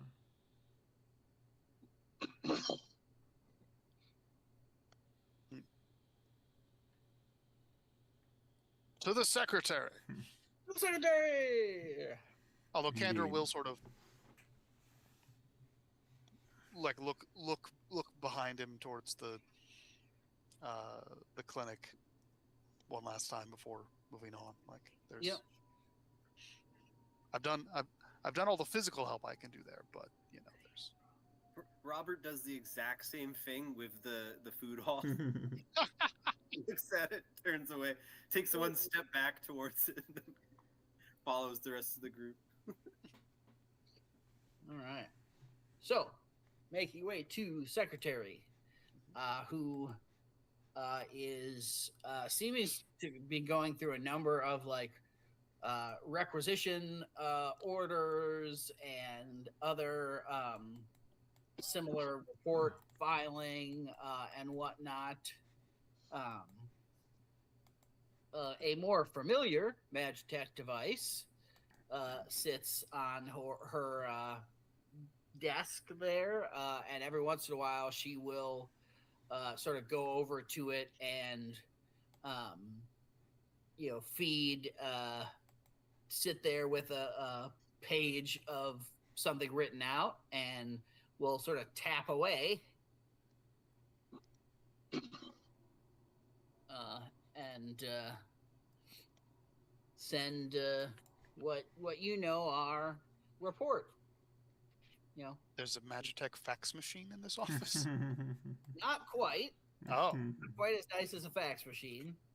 More like a Morse code. Oh, okay. Telegraph. Okay. Telegraph. That's the word. Okay. Do I know her name? Sure. Of course you would. What is it? I hate names. It's like my least favorite part. German names. Helga. Helsha. We'll change it slightly. Okay. Helsha, my apologies to bother you. No. Don't worry. I have a report and also an irregularity. Well, which one are we starting with? What would you prefer? Let's start with the report. Kandor gives his report of everything he has done since he left the Othel. Yeah, and she, pulls something out, and she like writes stuff out in shorthand. It's like she could keep up with your story pretty quick. It is blunt and unvarnished, more critical of Kandor himself than anyone else in the party. Full of exact assessments of everyone in the party.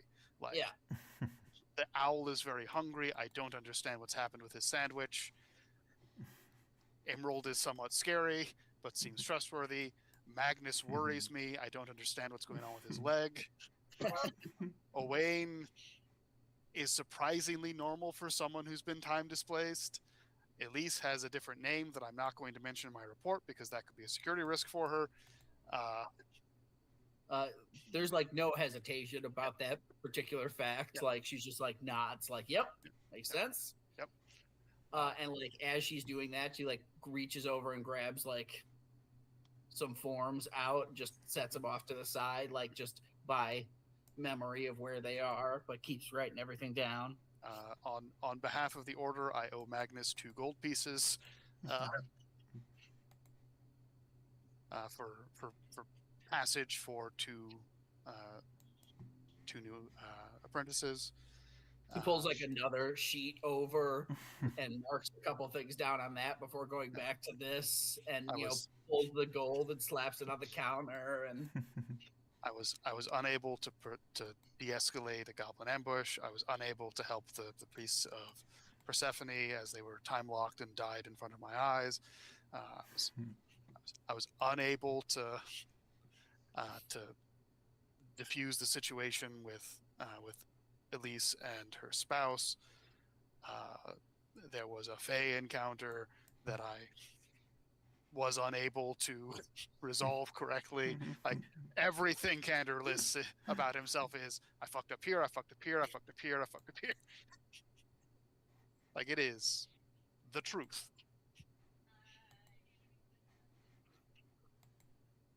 And then when he's done, also we have this paperwork. And she will sort of, just remember, Kandor, you left without a party of silver shields. Now, I get that this was an irregular mission and an irregular process, but that would be normally the case for your first major, assignment. So don't worry about maybe not fulfilling to the same standards. Well, it's important to know where we fall short so we can stand taller next time. Of course. Now, what was this about an irregularity? I will show her the paperwork that I and Elise got in our wacky brass and glass constructions, which I would have already mentioned in the report. Yeah. Now, this is what you turned in before you left, right? Yes. It's just a second copy. Yes. But did came it from actually? somewhere else? But it's got the Oath Guide's name on it. Is that valid? It looks like it's a copy. Let's see here. And she like flips through the thing and looks back and forth between signatures and stamps and that kind of thing. Well, it seems as legitimate a copy as yours. Now, I do believe I sent off a request for information. Hold on a moment. Before you left. Yes, and there, I believe in my box there was also something that seemed to be labeled as though it came from Argentius, which was also very strange. And I sent back. Yes, the note. Yes. When you sent him off the box. Yes. And he laughed about what was happening. Yes. Did we get any further explanation about that? Nothing beyond the report on the information I asked for. All right. Now, granted, I don't know if that request climbed the ladder high enough to come from anything to come from Argentus, but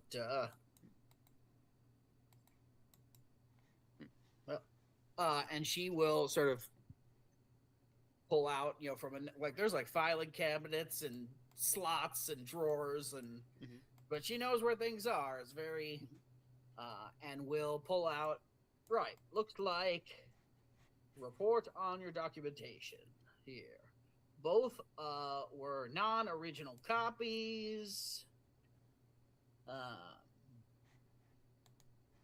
As far as we can tell, there does not exist in our records an original. But beyond that,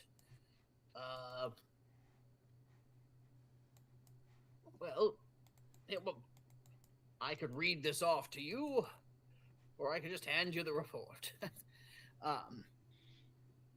She hands you the report and breakdown of a number of different bits and pieces, but the end result, you could ask questions about maybe more specifics, but is that they were unable to find original copies, but like signatures and stamps and stuff all seemed to be correct. Your things are stamped in the way that copies would have been stamped, and signaturized by somebody making a copy, although it does also say that some of the, where is my little thing about here? The documentation numbers do not match any current investigative programs. Are they the same format, though? Yeah, but are they different letter number format?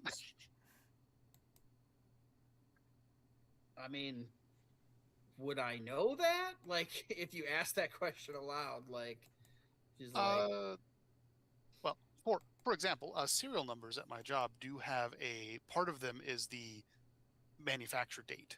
Yeah. So theoretically, I could tell based on what that part of the serial number was if it was future, if it was a future item. Like if a unit came in from the future, I would be able to tell when it was manufactured. So I'd be able to tell that it was manufactured in the future. I don't know if serial numbers for like reporting works the same way. I don't know if they're like randomized or if they like go in like sequence.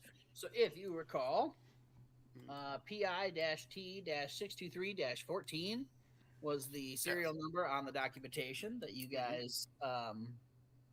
Give me that one more time. Let me write that down. PI-T-623-14. Mhm. dash 623 dash 14. 623-14. That Um, doesn't spell anything in Leet speak that I can tell. it does not. Don't try to figure that out. I was just checking. I was just checking. That would be funny though. It would be a clue. Especially if it was on accident. She said that you would probably be able to tell approximate dating if it was in a, like, if you could reference similar, like if there was PI-T Anything else. documentation. But there isn't any PI-T documentation anywhere. Yeah. Okay. Then the report also goes on to say that the copies do mark corrections from the original in a few places. Most of them seemed to be spelling related for clarity's sake. But one of them did seem to be related to the date.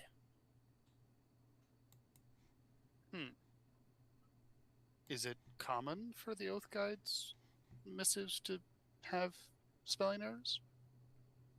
Yeah, it's not uncommon. Okay. But the date may have been altered. Yeah, it's possible that the date was altered. And then the last thing that is in the report is like employee reference number kind of thing for the copyist. Indicates an unassigned number. And in that case, since employee identification numbers just continue to go up, is not unassigned because someone died, but because it hasn't been assigned. It seems to me if we can't find the original, but the copies appear valid, either the copies are a forgery that we can't detect, or the original hasn't been written yet. And we've had some time fuckery happen.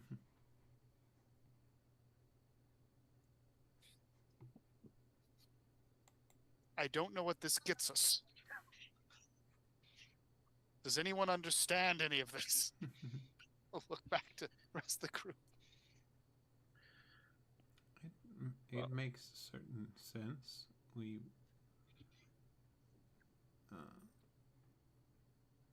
being that was here and left brought a temporal altering device. There was another being that was there and then gone. Seems, well, one possible explanation is individuals moving into and out of our current time stream.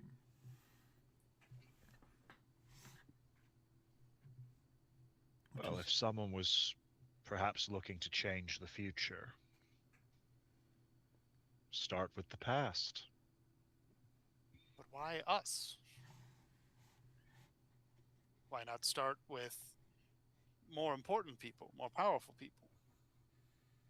Possibly because of what we might do. Perhaps we will be powerful one day. Suppose we all go on to do great things. Someone in that time stream sees the greatness we accomplish and imagines together we could do something greater. Or might keep us from doing something greater.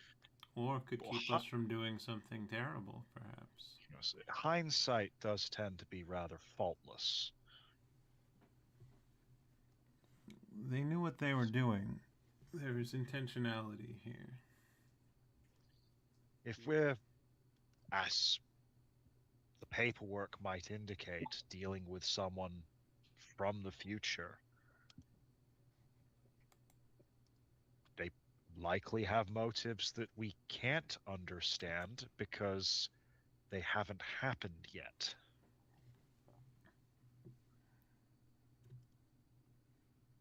And if I can think of a single way to fuck over the Fae, it would be to know what's going to happen before they do.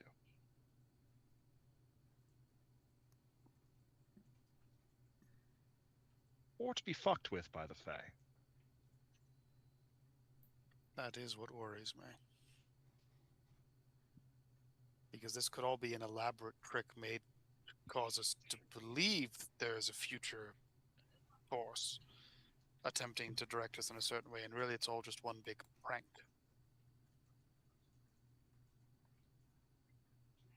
How many documents does the Oath Guide sign in a day? Well, that depends. I mean, in the last day or a normal day? A normal day. Probably a few dozen an Oath Guide.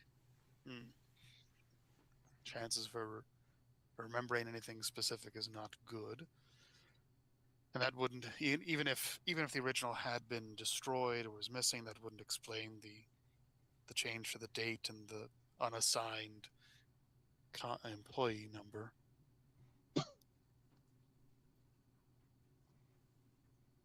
What are we supposed to do? What do they want us to do? They wanted us to investigate the temple. We did that. We came back here for this information, which we now have. And Brenna is here, and Brenna needs help. Is that what the future people want us to do? Do they want us to... Are they leading us to places where we'll be needed? Maybe we should stop caring about what they might want us to do and do what we want to do. Well, we will always... And you seem to want to help Brenna. We will always I want to help everyone. do what we want, but thinking about the motives of those that may be manipulating us is still important. Something did happen while I was in and so he'll take out the metal, piece that he has and show that it's different. It's changed while I was having a really good soup. But has anyone else's changed? Doesn't seem like it. What was in that sandwich you ate? I'm worried about you, Robert. I've never felt better in my whole life. I'm glad. I'm just concerned.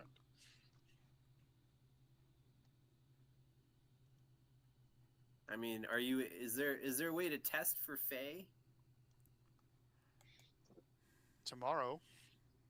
All right. I can prepare a spell called Protection from Evil and Good, and that helps against the Fae.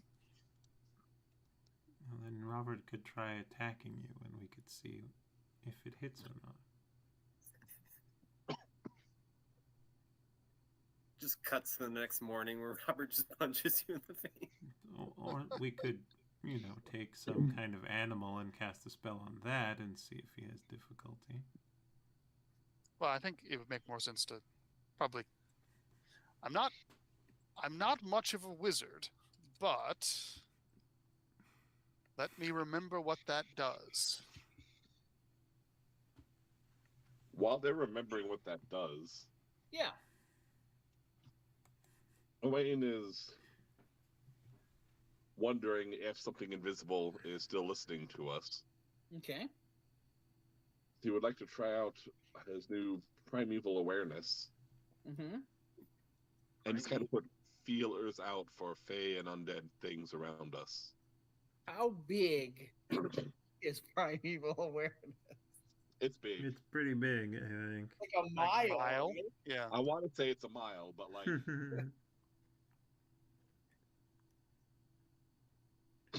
Let me pull it back up again. Primeval awareness. Okay, let's see. 1 mile per level of. Oh wait, no, that's the expended one. Is this 2024 Primeval Awareness or 2014? I don't even know if there is a 2024 one. I don't think. I'm looking at it. It doesn't look like there is. So Primeval Awareness. I'm using 2014 both because that is the book that I have and because he's old. That is. I love that. That's awesome. We have trainer both spell kinds of slot, ranger. focus your awareness. 1 minute per Yeah. spell slot. What do you have favored terrain then? Or favored foe. Or I do have there's a favorite few. terrain and favorite foe. What is They it? are my favorite foe, but forest is my favorite terrain. Oh, so it's okay. not 6 miles away. Okay. All right, so just a mile away. Or aberration celestials, dragons, elementals, fae, fiends, and undead. A mile away. Let me look something up here. Here's where we find what's going on underneath Imar. Yep. Sounds about right. Okay. Or in And then- space above. Wait, And not then let me space. check In the one sky more above. thing. Well, there's some elementals in the upper atmosphere. Some undead in the catacombs. There's some aboleths in not the good. harbor, but don't worry about those. That's worse. No dragons, though. Multiple aboleths just in the harbor would be crazy. We would be doomed. Okay. But So something came through. Consents whether the type are present. Yeah, Okay. it doesn't so- give me a lot of useful information, so I don't know the number. Yeah, or it doesn't. location. It doesn't do location or number. So I Fun. just have to list which things are around. So there are certainly elementals, fae, and undead around within a good. mile of you. Oh, Mhm, good. mhm.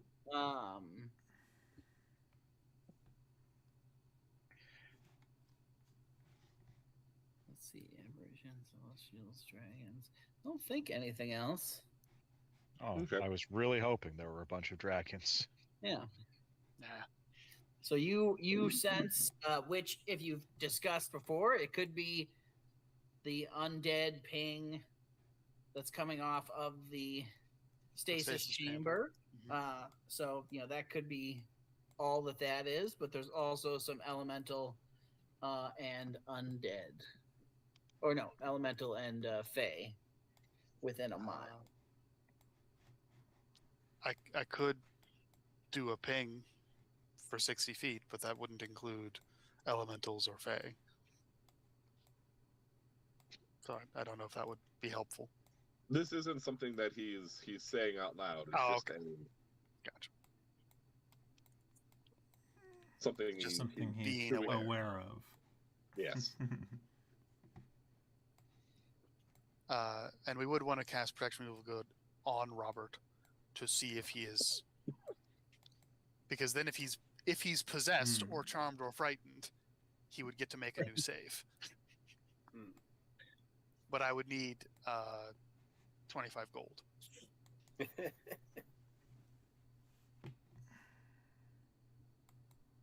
No, wait, I have a thing of holy water. Never mind.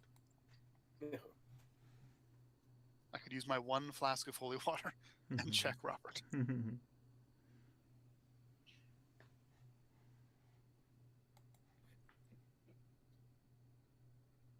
So the future wants us. The future wanted us to come together and do something. Maybe. Maybe. Or maybe the future wanted us to stop from doing something.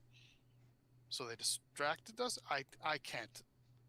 I can't. I don't understand. I would suggest you take Magnus's suggestion and simply do what you can and what is right. That is wisdom. Yes, we will We will do what we do and learn more as we do it. Well, I would like to help Brenna. So if we can, I don't know if that is just passing on Emerald's suggestion to Sir Tomat and seeing what he decides, or if that is undertaking the journey ourselves. What would the rest of you like to do? Her problem is linked to ours somehow. Helping her may bring us more answers. Could bring more questions, but yes. Last time we were there, we were told in no uncertain terms to fuck off. Yes, we didn't need anything then. They will at least offer me the courtesy of a conversation, if nothing else. Kander will sort of point to the telegraph. Is there a long-distance way to communicate to your people? I have to actually think about it. It'd probably just be like some astropath ass shit, like just someone who thinks really hard could receive messages. You know that there probably are likely in centers of diplomacy, people that know ambassadors that could use like sending or sending stones that are set up or whatnot. The Oathholds tend to specifically avoid the political side of pressure. Politics get in the way of helping people. Yeah. And so they probably don't have a direct connection to, one of the major extraplanar powers. Beyond, maybe the highest up people within the Silver Shields might, but even like the Lords of Imar might not be important enough for something like that. That might be like a capital thing. Yeah.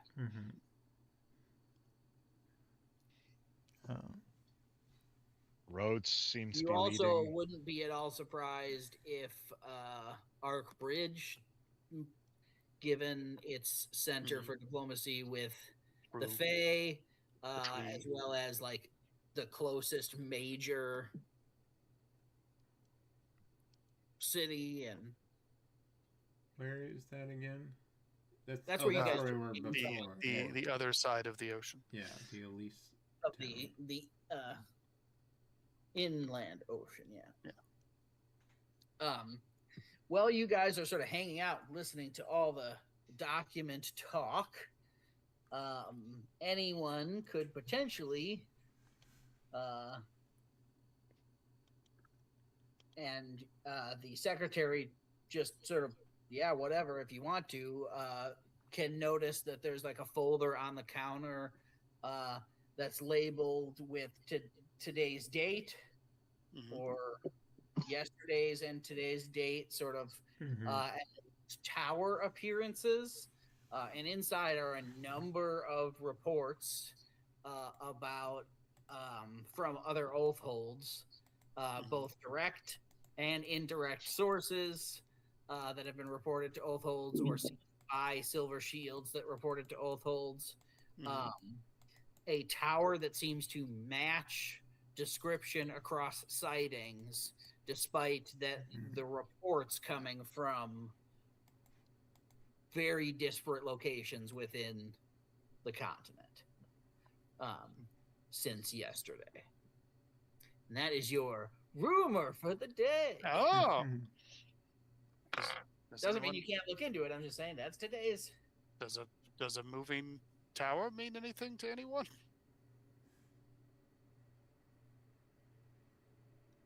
Not yet. I mean, the whole point of Howl's Moving Castle is it's traveling through time. What is this Howl's Moving Castle of which you speak, Magnus? Sorry, my brain completely shut down. That's okay. That's what As you wanted, a wizard. foretold in the legends. The magical moving pictures have told us. But, Magnus, you were saying all roads seem to lead somewhere? All roads are seeming to lead to the capital. That came from the capital, pointing to the giant stasis cube. These possibly came from the same place, and it's a good bet to at least communicate with the Gith and see if we can get one of them to come over here and fix this. Was there a bill of lading that came with the stasis chamber? Was there a return address? If you, It's you just can like the capital in like Comic Sans printed on it. you can ask the secretary, and she'll pull out like, there's like a few different things in like a small box that was delivered with the larger box that had that thing in it. And it, shows like some diagrams with like, slot these things into the back over here. Hey, we found the owner's manual. And whatnot.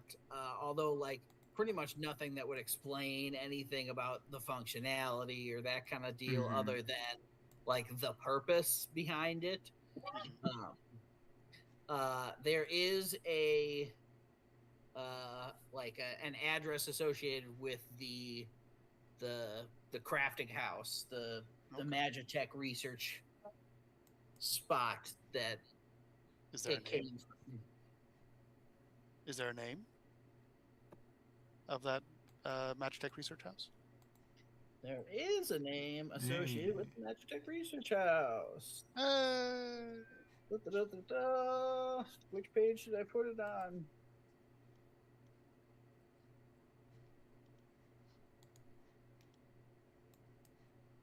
It's in a dilly of a pickle we've got.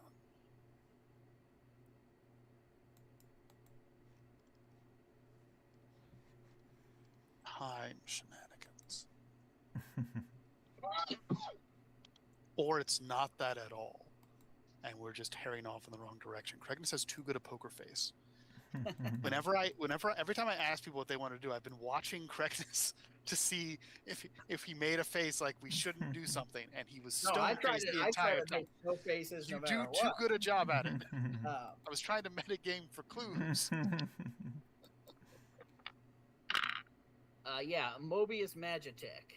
Mobius Magitech. Does anybody know anything about Mobius Magitech? I mean, other than its recursive nature. Yes.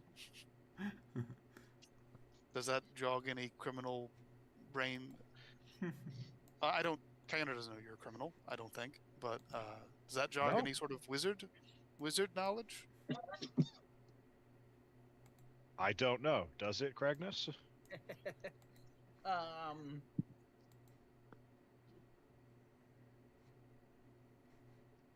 You can go ahead and roll me a history check. Sure. Can I assist? Yeah. And away and cast guidance? Yeah. Okay. Can I tell everyone what to do because I'm an asshole? Yeah. History. Like guidance? Intelligence, so +4. 25. Yeah. Guidance doing work. Mobius Magitech is known for being like some of the first to the mark for Magitech research post Incursion. Hmm. So they've been around since like right afterwards.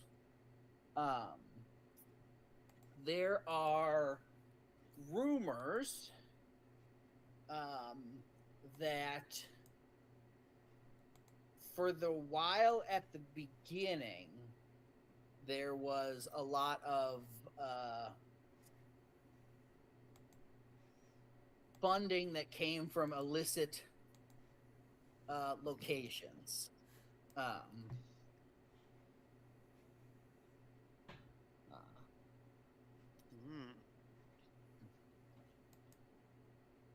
Although in modern parlance, they're pretty, at least people see them as pretty reputable.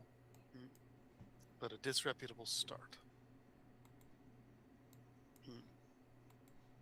But the rumors that Magnus has heard don't really have much specifics going to them other than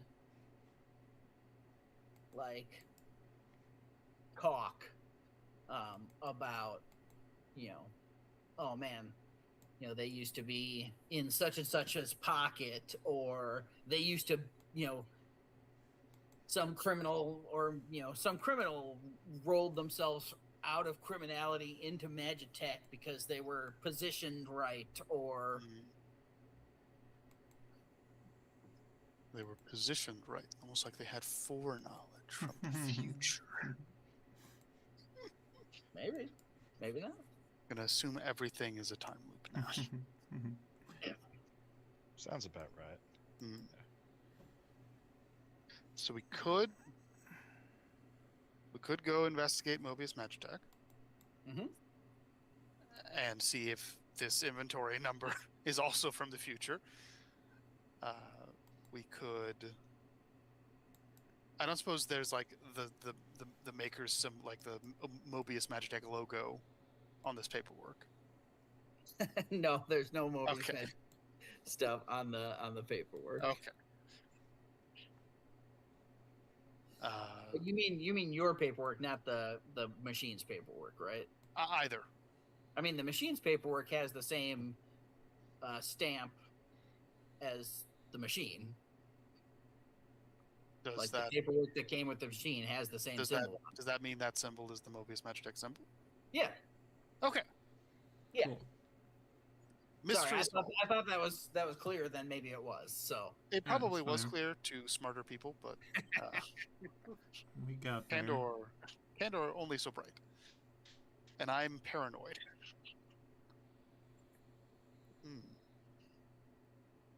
So yeah, we could. I think Candor would like to talk to Sir Tomat about getting the Gith involved and see if he wants us to get involved. But if he doesn't, then we go to the capital, we see what's going on with Mobius Magitech. Does that sound like a plan that people would be on board with? That sounds like a plan that I am on board with. Okay. I'll say, as we have a plan, I've only got a couple more minutes before I'm going to go to bed. Yeah, this is very easy to wrap it up here. You bring this to Tomas, and he sends word up the ladder to the capital about what they want to do. After the report that all this craziness seems to have come from the Obsidian Spire. Should we get or leave it to other people to get involved?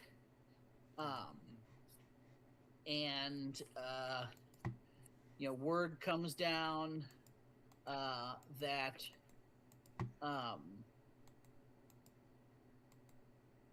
that the Obsidians, that the Gith have withdrawn themselves from. They've withdrawn from the material plane into Skrak-Kotur. They sent word to the capital and that they were at least temporarily returning to figure out what was going on. Very little information was given about that, other than that the guards and such had been recalled. It is known that without assistance from every time I can never remember Githzerai versus Githyanki. Githzerai are Emerald's folks. Githyanki are the monkey ones. Githyanki are the pirates. Yeah. Githzerai without Githzerai intervention, it is known that the only way to the portal to Skrak Couture is through the Obsidian Spire.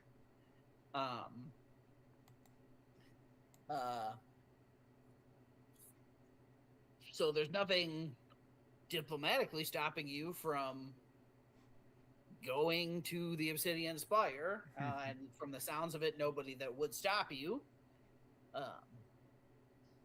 So we could just go to Limbo and ask politely. This is the decision that can be talked about in Facebook. Is the Obsidian Spire is known to be a dungeon. Cool. Sounds so fun. It does. Which is a perfectly fine thing to say. And perfectly fine reason to do it, right? Wait, we're supposed to have fun? Fun. So We've been doing this all wrong. I prefer to stick on whatever is the influence of whatever's happened on the material plane and move towards the capital or do stuff like that. You can, if you want to sort of like was talked about before this started, that, you know, dungeons were something people wanted. Yeah. If you wanted to go into a dungeon this early at this level, that's fine. I'm sort of giving an opportunity. Mm-hmm. Hey, that was phrased. If you want to go do one at this level. No, that's not what I meant. I know, but it was hilarious.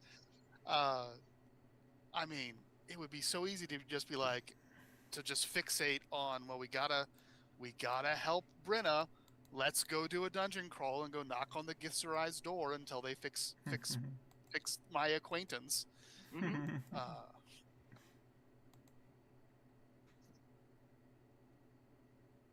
But what do people want to go do a dungeon, or do people want to go to the capital? I would like to go to the capital. I think it would be fun to do a dungeon, but I do think the goal of going to that location was to speak to the people there, and they left. Well, there's a portal to Limbo there, right? Yeah. Yep. Yeah. So and we could. If they, maybe they didn't close the door behind them, but maybe they did. But we can go take a peek if we want, but no, I understand that it probably makes more sense to go to the capital to investigate the people that are making the things that inside of the quest and try to figure out what the future people want. Mm-hmm. But dungeon, big monster. Mm-hmm. Yeah, It's a fair point. Yeah. But you know, they're monsters. Time will come. Either way would involve more like on the road, more like not as much. You know, there'd be more combat-y stuff and that kind of thing. Either way, things. whichever way we end up going next week, or next couple weeks. So. All right. Yeah, we're basically going back the way we came, whatever we do. Yeah. It just so happened that you went like places. It you know, I know they were nearby, but in an order that triggered a few things that I wanted to set up for long term. So yeah, that's cool. I'm playing an extremely patient person, so she won't care. I'm playing someone who just wants to run towards problems. Yeah. Well, Miles, we make a good team. You need to disappear on us as we say goodbye. Yep. Good night. Mm-hmm. It's very fun. Yeah, this was a good session. Yeah. It's fun to be a smart person this campaign. Who knows things that no one else knows. I'm very used to Sunday nights being mugged. Either being like, being mug is the obvious one, and Delight wasn't dumb, but she was not she was not the brains. Yeah. And then we run into So- a whole bunch of limbo stuff, and that's what your character. I'm usually a repository of power, but now I'm Yeah. a repository of knowledge. Love it. I do feel like I probably table captained too much this session, so I do apologize for that. I feel like I spent too much time asking if other people would know things. There was a bit of inevitability with that because we were returning back to your starting location with specific stuff with your faction. Yeah, and it's in character. I mean, it winds up with what your character would want to do. Is I don't know how to help. Do you know how to help? Pursue the situation. Exactly. Yeah. Find the person who can help quick. Yeah. When I can, do everything I can is step one. Yep. When Step I two, can't, find someone smart. yeah. It's like the flowchart. Did that resolve the situation? Yes. Cool. If no. yes, good. If Fine. no, move on to Ask smart people. yeah. If not, ask Emerald. If that didn't solve it, ask Magnus. If that didn't solve it, ask Elise. If that didn't solve it, ask Owain. If that didn't solve it, Give Happy a sandwich. feed Robert. Yeah. Or, yeah. It's worked out so far. Yeah. Or has it? Nobody knows. We'll find Tomorrow out. I might just cast protection real good on you. To see Whenever what happens. Happy betrays us all, we'll know. All right. Yeah, good stuff. Next week, Daggerheart Mhm. at this time. Later this week, I guess it should be Palimustis on Tuesday, and My Game on Wednesday, Unholy War, which I still have to do a lot more things for. We're still in the middle of a skeleton ambush, so Yeah, that's fair there's enough. only so much you need to True. prep for. I don't need to. Yeah, when I'm in that situation where it's like mid combat, I still like to have the next thing Oh yeah, nailed down. So we might breeze through combat. Yeah. I that's doubt true. it, given the giant skeleton that just showed up. But Yes, many skeletons left to kill. So that'll be fun on Wednesday. Yeah, so as we wind down the stream, we hope you had fun. Hope you're able to laugh even if it was at our expense, and we hope that if anything's weighing on you, it feels lighter after hanging out online with friends. And until next time, bye.